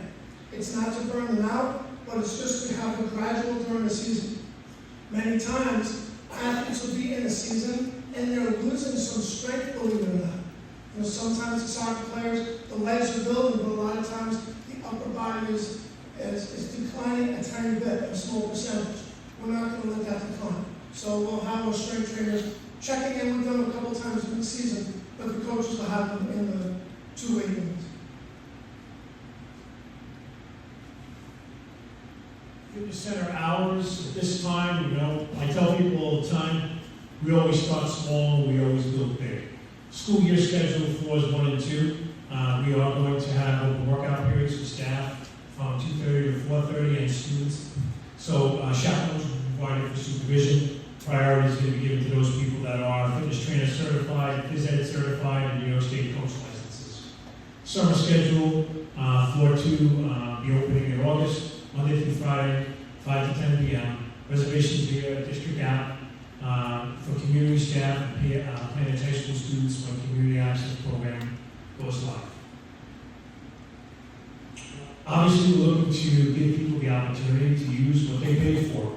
Basically, by design, we're looking to promote a good, healthy lifestyle for our children, staff, and community. And it will be organized and run through our adult education program. Community hours, they'll have access to cardio room floor in the evenings when our student athletes are not scheduled to use the space. The fitness center will be run through an adult education program that I shared previously. Community access hours, phase 1. I think I shared a little bit about this. Community summer schedule, looking to open up no later than August 2024, be 5 to 10 p.m. Reservations via district app. We'll talk a little bit about how that works. Student athletes, obviously that's to be determined at this point in time. You know, our teams work 6 days a week on average. Sometimes when we get into finals and playoffs, which is very common for this group of students because they're exemplary, you know, you'll see this opportunity. It could be as many as 7 days. So when we talk a little bit about it, there's 1 hour time slots available to book. Capacity of facility is 40 people per hour. There are no guests, there are no membership fees because your taxes pay for this, and a nominal fee for a membership card. When we talk about possibilities in the future, obviously, I tell people all the time, running a business or running this extension of our business, which is public education in schools, we'll consider extending hours into the weekends. Somebody said, well, how did you come up with this plan? Well, I studied actually things that were going on in neighboring school districts, places that are running pools, offering their opportunities to their community as well. So we kind of took that model and transposed it to what we're doing today. We're definitely going to be adding additional adult education courses. We'll be providing classes for people, those are fee-based. Somebody said to me, like, how are we going to know who these people are? Who's coming in this? You know, so there obviously is, you know, coming out of the athletic office, you know, obviously the oversight, the own oversight comes from Mr. Burke's responsibility. There's an online registration system. People will need to register. They'll need to be able to be residency verified. So someone says, I need to verify residency. We've always verified residency for anyone that comes to our schools.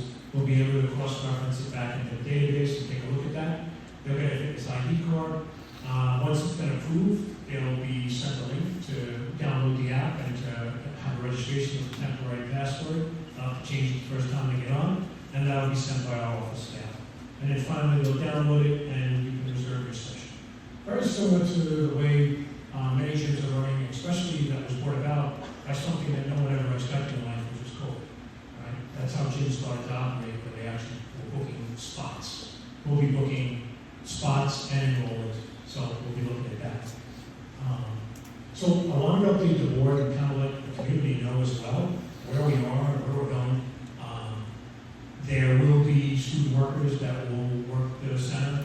There will also be someone that is, you know, fitness certified, as I shared before. So very excited to get this off the ground. It's been a vision that's been works for quite some time. It's going to be a major addition, obviously, for our student athletes and for those students that are not athletes, that are just looking to take care of their bodies and just be healthy, as well as for our staff, because all of these groups of people make up our community, and obviously there's a community connection. And if you're looking for more direct instruction, that's obviously going to come from the arm of adult education, so we're very excited about that. And I'd be happy to answer any questions. A lot of this is in the formulation stages, so we've been working on this for a while, studying other schools and how they're doing it, mostly schools, but I'm happy to answer any questions people have. Any questions from the board this time? Okay. How will we roll it out to the community? So we're going to send out a flyer. We're going to post it on our website, and we're going to advertise it to let people know. This is for everyone. That's one of the things that people oftentimes tell us.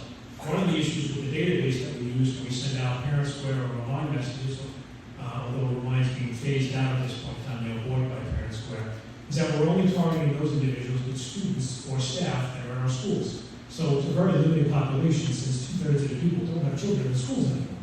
So we're really trying to provide equitable access, and that requires mailing lists, and that's the number one way of doing it. We'll obviously get it out at the senior center to let them know as well. You know, we definitely are looking towards the future and possibilities. There may be senior hours, we're looking to prioritize people when it works for them. And plus, we also need to remember, our primary function is public education, which is students, children. Children always come first. The app will allow us to flex the schedule, so when there is a need for us to change our programs, it will change the schedule. So that's something that was very important to us as we went through looking at app companies that would be able to customize what we're doing in this specific center. Okay, thank you very much.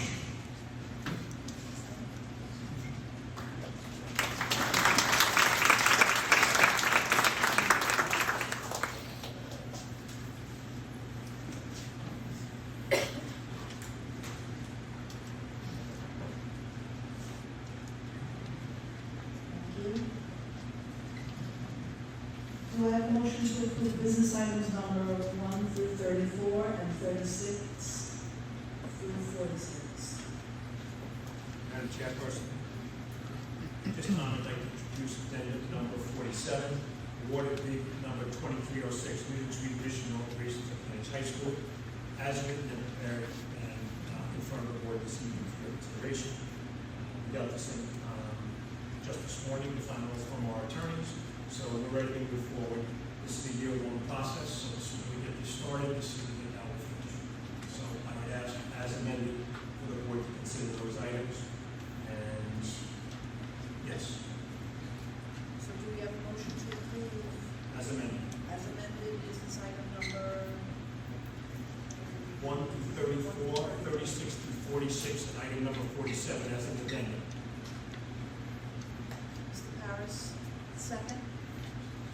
Ms. Townsend, all in favor? All in favor? What says in favor, motion carried. Aye. Thank you.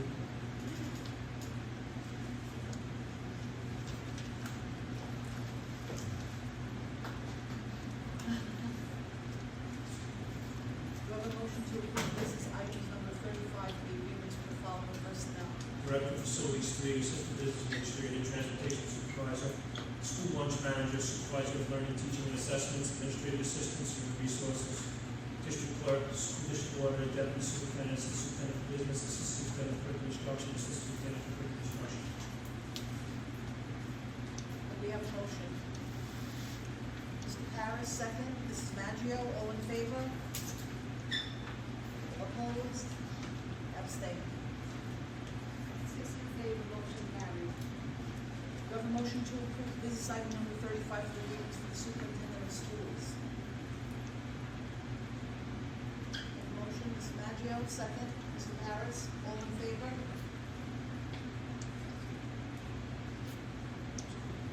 Abstaining? Opposed? Okay, 5 in favor, 1 opposed, motion carried. Can I say something on item 35, please? So, just to explain my vote, it's not, You can't say.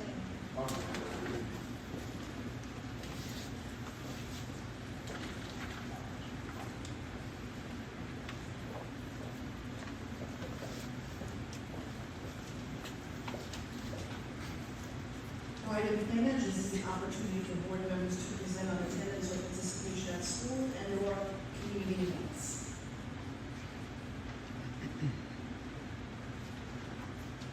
Ms. Maggio? I just wanted to, I don't think I mentioned the drama productions at Schwarting. Thank you. Hey, I'm not loud enough? I thought I was loud. At Schwarting and also East Plain. I was able to attend both, and I'm always wowed by the amount of parent participation we have for our drama productions. So I just wanted to say thank you for the PTAs, for the teachers who run that. It's always, I mean, whether I go to the elementary schools, the middle school, the high school, I'm in awe of our students here in the district, but also the parents and the amount of work you all put into making our kids shine. I wanted to thank you for that. And if I may continue, I wanted to thank Ms. Galino and Ms. Antonek and the East Plain Student Council who participated in a corn war with all of East Plain actually participated in coin wars. And John H. West has the coffee club, but East Plain rocks out with the coin wars. We were able to donate over $1,000. Jordan was telling me it was close to 1,500. She didn't have an exact number, so I think it might have been close to 1,500. Over 1,500. Ooh, I tried to look. I couldn't get on a Google Classroom, but over $1,500 for Vinnie's Army. And I was invited to attend the donation ceremony, and I just have to say, our students are so respectful in our schools. I mean, I cried, of course, when Vinnie was there and his mom, but the presentation was phenomenal. The knowledge of these kids, the 3rd, 4th, and 5th graders, I know it sounds like I'm always saying how great we are, but I do work in education, and I do see assemblies, and there's no assembly like Plain Edge assemblies where the children are respectful and listen. So thank you to the parents and also our administrators and teachers who make sure that they're respectful. And I know the color run at East Plain. I know Schwarting, you do that, right? Does John H. West do a color run? No, okay. Okay, because I like a lot of things, but that color run may have been my favorite thing in my career. That was a lot of fun. So thank you to everybody who donated to the color run. And I think, congratulations to everybody who had their contract settled. I was one. No, what a challenge that could be. And things work better when it's not. I worked much of my career not settled, and it does not make for good times. So I am so happy to be a part of that. And I think that's it for me, Linda. I wanted to say also about the law enforcement appreciation day, which I was at the middle school in the afternoon. It was just outstanding. It really was. It was exciting.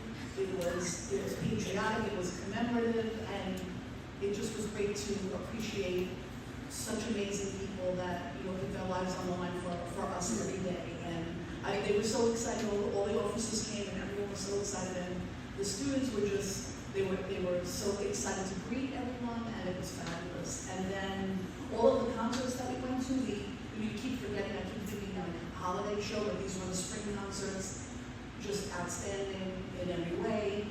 And I love the library. Is the librarian still there? I know the librarian is retired, but library science is very important too. So that was, those libraries are beautiful. You can meet in the library at the middle school, and I've never been in that. Anyone else? CC?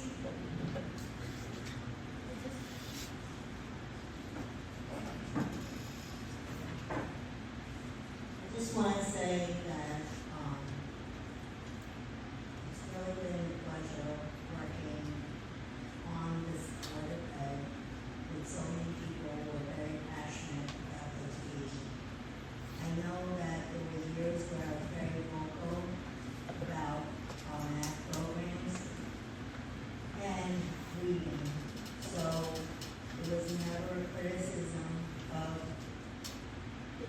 teachers and staff, because as I always recall in front of legislators, it was always about what was mandated from New York State Education Department, and that there were times when they saw that it was beyond the control of the teachers and the staff.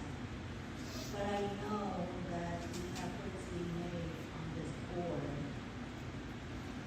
that we did a collaboration and an understanding of what is the authentic learning experience for children. And I want to commend all of you in this room that have been part of it, because it is that passion that makes me admire your profession greatly. In fact, my mom had encouraged me at one point to become a teacher, and I said, heck no, I have no patience to do that. But I thank all of you, whether it's in the rooms teaching students, whether it's in administration. I know that there's always criticism from the public about various things. But when you are passionate about making the best district possible, I'm very proud to have served on this board, and that we've made so many advances, and that we are more student-centric. It's not always about teaching to a test, teaching to just evaluations and PPR, but to truly create an authentic learning environment.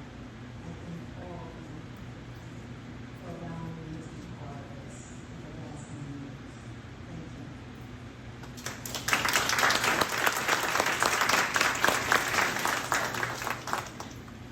Thank you, everyone. I'd like to speak, please. Oh, yes. So one of the things I'd like to point out is that I was able to attend the National Technical Honor Society over at GC Tech, where they recognized two of our students there, Kyle Rainey and Robin Bell.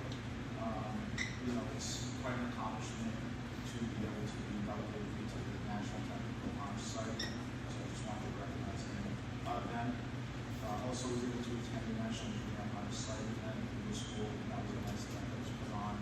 And hopefully these kids with strong academic performance will continue that into the high school and ultimately be members of the National Honor Society. I also want to just acknowledge all the fundraisers that have been going on during this time of year. Many of them obviously, and I was able to attend them, they obviously help fund the scholarships, many of them that are given out, as well as from the programs. One of the events I went to also helped fund the annual Scholastic Awards event that was held at the Barney Moore Center for graduating seniors. A lot of money and recognition went out to students. You know, the cost of college really helps. I was happy to be there and be part of that evening. I'd also like to recognize the girls' flag football champions in Nassau County for Division II. I was able to go to the whole championship games. Obviously, we won in Nassau County against Eagles Rockaway. And then unfortunately, they weren't able to pull the win off for the one-win championship against Sable. But the girls put up a good fight all the way to the end. You know, it's tough to beat a team that is, their roster's 3 times the size of ours. I mean, we sat there and counted it. So it's pretty impressive that they were able to stay in the fight until the end. Also, I'd like to thank Dr. Needy and Dr. Neto and Ms. Towson for their service to the schools and the community. I want to wish you the best on all your future endeavors. Also, I'd like to congratulate the newly elected Board of Ed members that are in attendance tonight. I look forward to working with Mr. Garcia, Mr. Morrissey, and Mr. Pasquarella to help lead our schools in the day. Thank you. New business, 8th grade math and science curriculum. Mr. Bailey? Yeah, sorry. So this has been a topic of mine that, I'm sorry.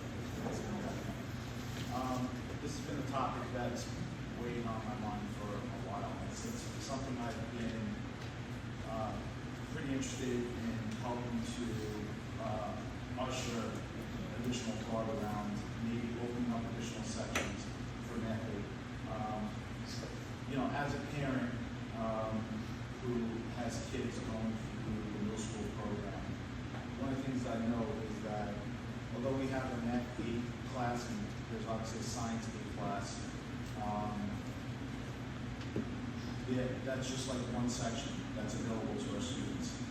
And my hope is that we recognize that there are children, as I think you saw in the presentation today, that need differentiation and maybe need more time to build and develop their math concepts and comprehension before they enter into a curriculum such as Algebra 1, which back in my day used to be a 9th grade coursework that was given to honor students who were deemed capable of handling that workload. It seems that at some point in the planner's history, and again, I didn't take algebra and plan to take algebra in New York City schools and it comes to until 10th grade. So I don't know when that change happened, but I think it's several years after I probably graduated from this district. That we've reduced the number of sections for Math 8, and we have now a significant number of sections for Algebra 1. And I think with that, there are positives and negatives with every decisions made, and now that we have enough history on it, we should probably weigh those, look back on those decisions and determine whether that was really the best choice at this point.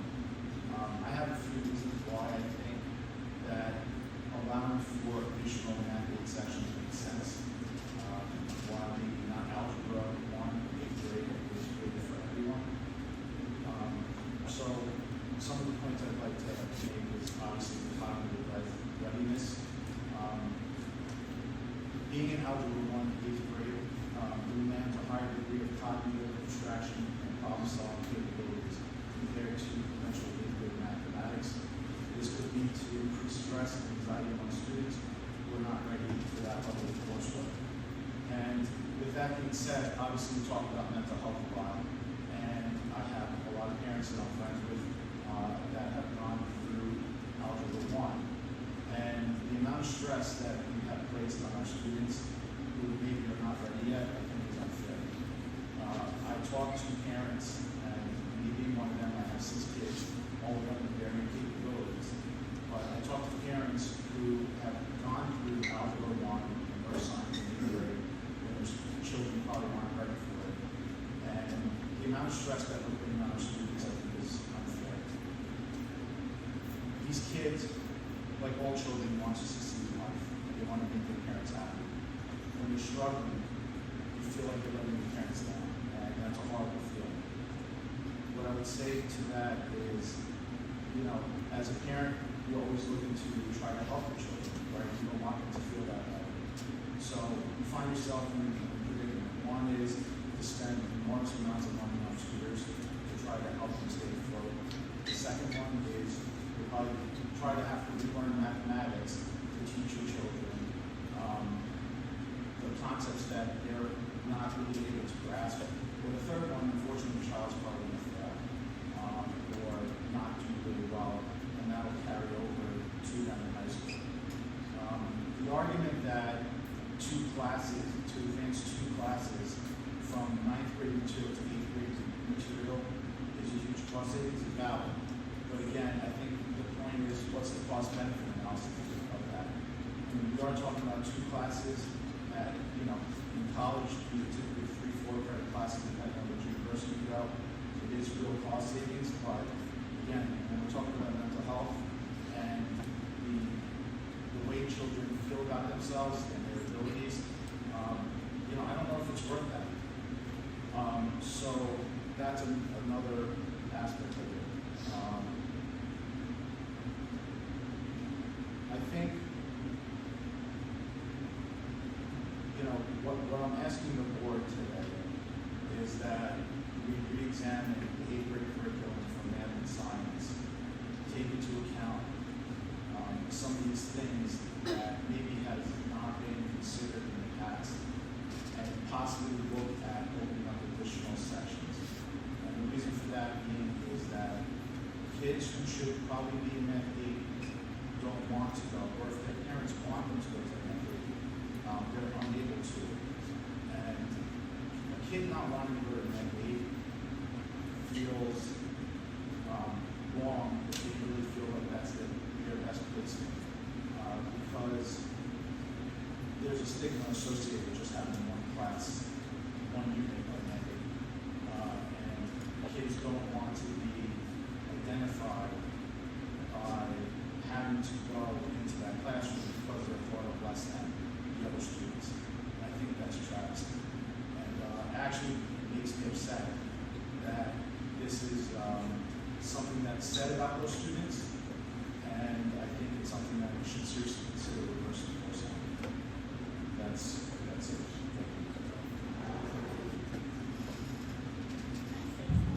CC. Smells.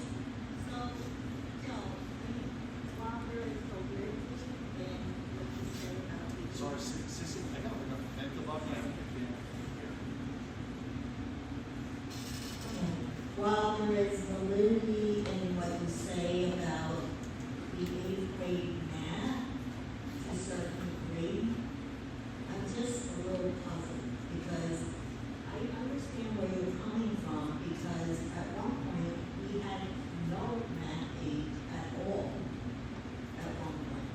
And then we did open one, but I'm trying to understand the significance of if we open more units, how would that rectify what your concern is? Because if you say, and I'm just trying to be logical about this, obviously the mental health of our students are very important.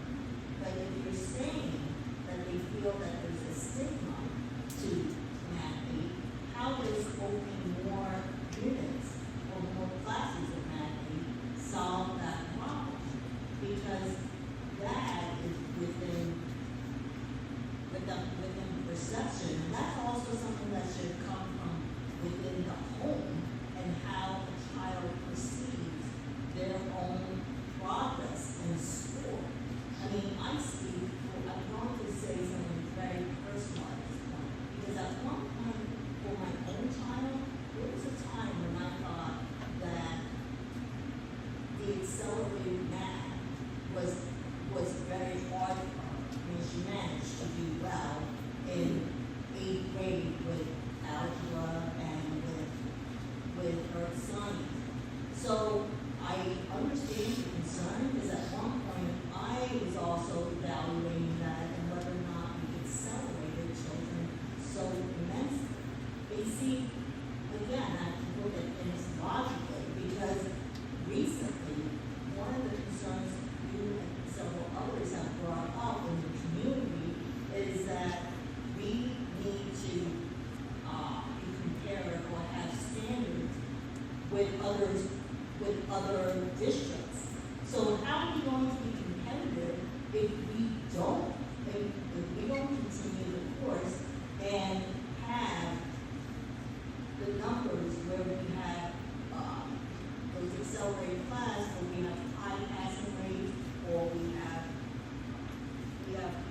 high percentages of where kids do well? I mean, I understand your concern. As a parent, besides a board member, I want every child to achieve. But it's not just an easy solution. And again, I need to address the fact that if you think that we just open more units, how is it that they feel stigmatized now? How does that solve the problem? It doesn't solve the problem. So I mean, we have revamped the math program so many times. And again, sometimes I don't think this is a language problem. This is the learning standards within New York State. There's a lot of push for things to be accelerated. I'm not saying that you always agree with it, but sometimes I think the fight is not within the district. The fight is you need to go up to NIFA and fight the New York State Education Department. So, I mean, that's my comment.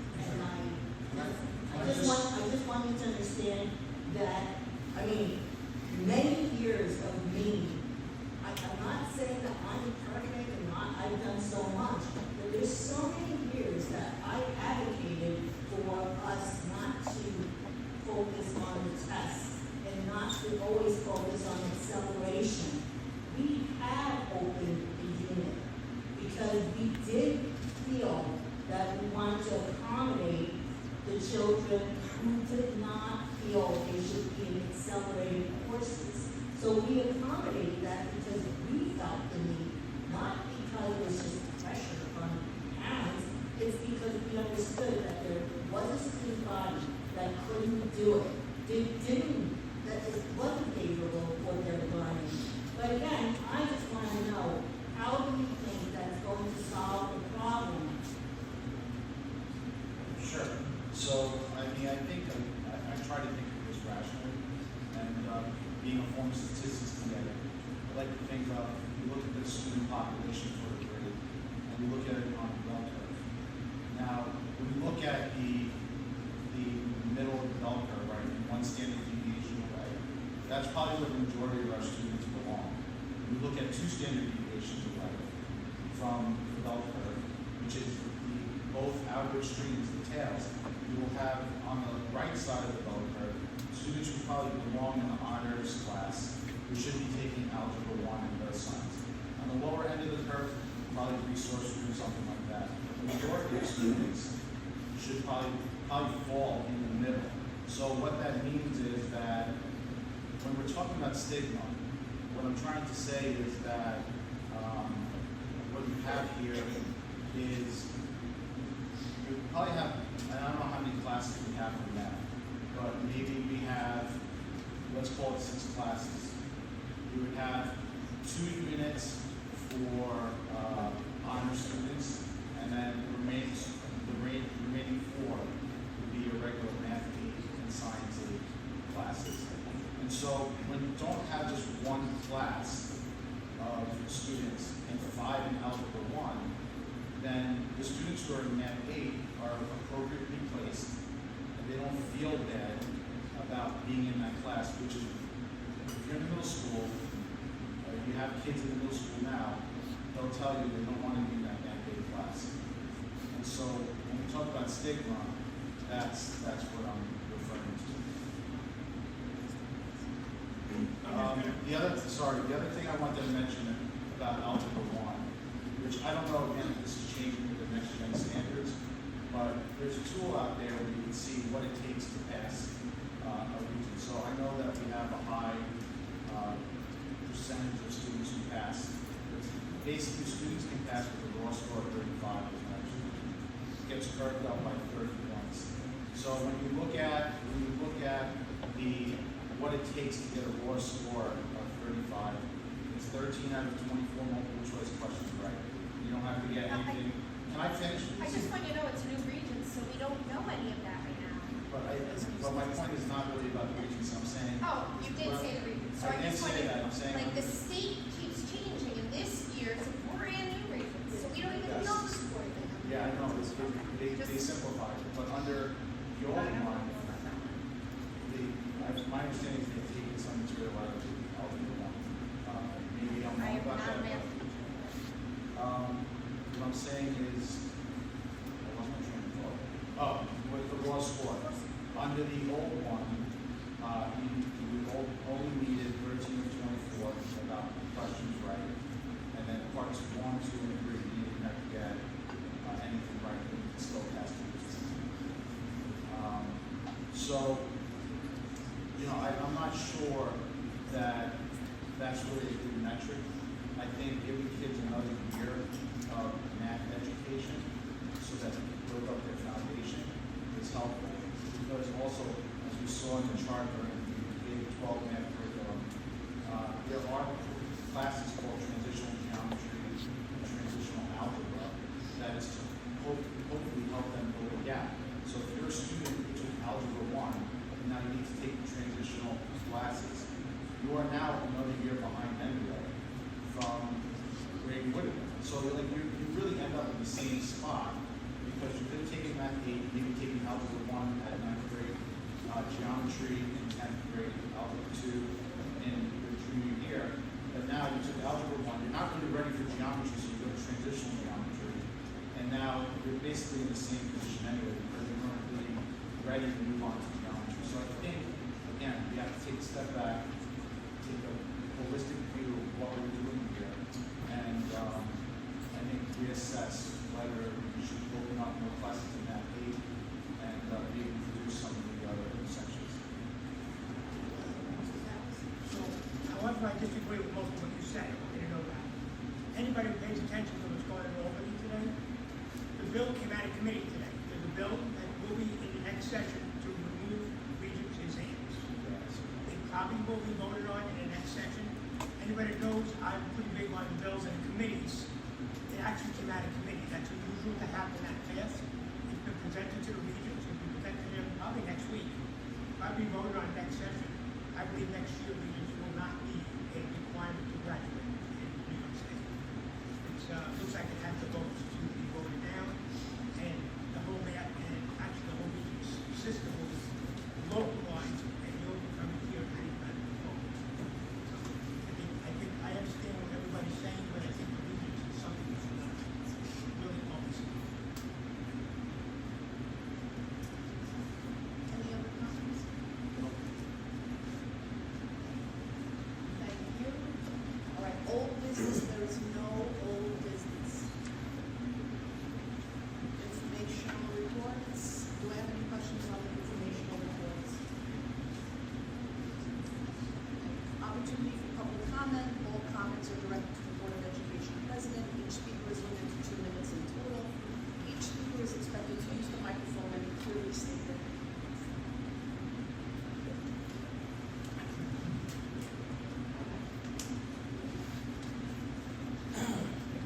Good evening. Barry Hughes, President of the Federation of Teachers. So, a couple of things. I'll try to be quick, but I do have a few things on my agenda here. So, I don't know if anyone missed it, but there was a very big item on our agenda tonight. It was item 31. It was pretty quick, but for those who realize and for those who know, that was the approval of the collective bargaining agreement between the Planned Federation of Teachers and the Planned Unity School District for the next 5 years. What a great achievement that was. A fantastic contract that provides more for the children and at the same time takes care of the teachers as well that are providing the top level education that we provide. I hope you'll indulge me a little bit tonight because we worked for almost a full year on this document, and it's really a great document. I'm very happy that it was unanimously approved tonight by the Board of Ed. I just want to quickly introduce, if you guys could please stand up, the teachers who with me negotiated. Joe Como from the high school, Mike Cipriano from the high school, Brian Buckley from the high school, Maria Foci from Schwarting, and Denise Second from East Plain. They all, please, let's give them a big round of applause. They worked really hard on this. And of course, many thanks to Dr. Selena and his administrative team who worked with us. We do something very special in Plain Edge. Very different than a lot of other school districts. Most school districts use lawyers, and the teachers union uses what's called a labor relations specialist, who are sometimes lawyers themselves, to negotiate the contracts. Here in Plain Edge, since the year 2000, we have negotiated differently. The people who are most interested in the success of Plain Edge schools are not the lawyers and not the people who work for NYSIP. It's the people here in this room. And the way we do it, I believe, should be the model for every school district, because it's the real stakeholders who are at the table who ultimately want the best for kids. And I'm very happy to stand here and say that since 1998, this is also very unusual. Since 1998, we've had a continuous contract. There has not been a time where a contract has expired and teachers have been working under an expired contract. So that speaks to the importance of the relationship between the adults in this community. And it's for that reason that the kids do well. Because the adults are able to figure out all the problems, solve them, and make Plainedge the best it can possibly be. So by working together, we've made Plainedge one of the premier school districts on Long Island, and I really in my heart believe that it wouldn't be possible without the way we negotiate. So on behalf of the 290 educators that I represent and the union represents, I thank the Board of Ed for continuing this very important legacy here. And we will have labor peace here for another 5 years. Thank you very, very, very much.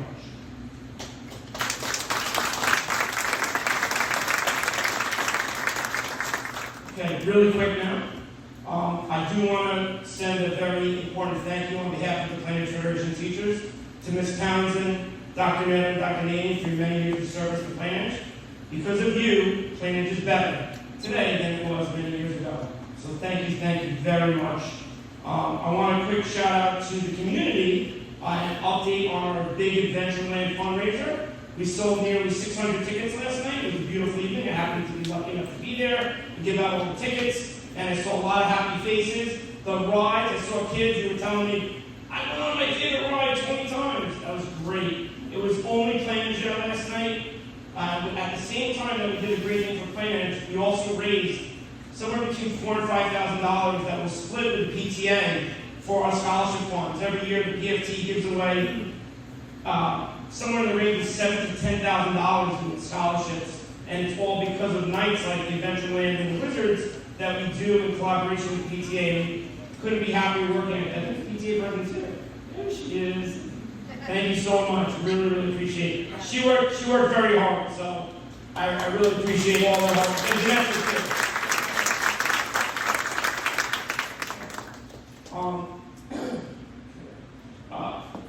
Two more really quick items. I understand politics in general, and I was a little disappointed that Dr. Selena's contract was not unanimously ratified tonight. I have the privilege of seeing other districts and talking with leaders around Long Island, and I can tell you for sure that no superintendent on Long Island works as hard as Dr. Selena. I have a very special privilege that I get to work with him very closely, and the man is here 24 hours a day, 7 days a week. There's been times when I had to call him up because we've had things that need to be discussed at 12 o'clock at night, and I text him and he's available. He goes to everything. He's 100% here. He cares about students like I've never seen an administrator care about students. I know that our teachers and our administrators care about students, but Dr. Selena, he goes above and beyond, and the heart that this man has for Plainedge Public Schools, I've never seen before. I don't believe we'll ever see again. So I'm very happy that your contract was approved. I really wish it was unanimous. And of course, and finally, I do want to address one thing I saw on Facebook really quick that referred to, I believe negatively, the Plainedge Federation teachers as a special interest group. I do want to confirm we are definitely a special interest group. And our special interest is very simple. It's for the children.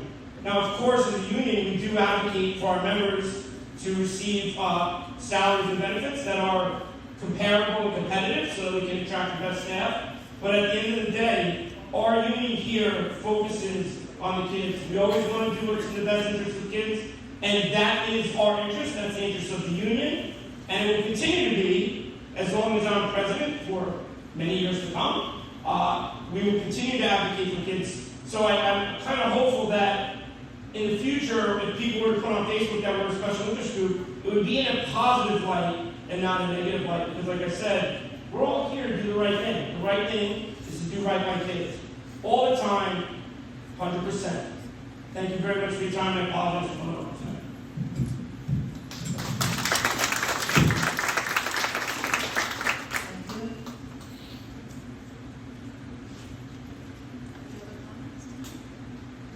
I'd actually like to address something that I really wanted to address before with respect to Dr. Selena's contract.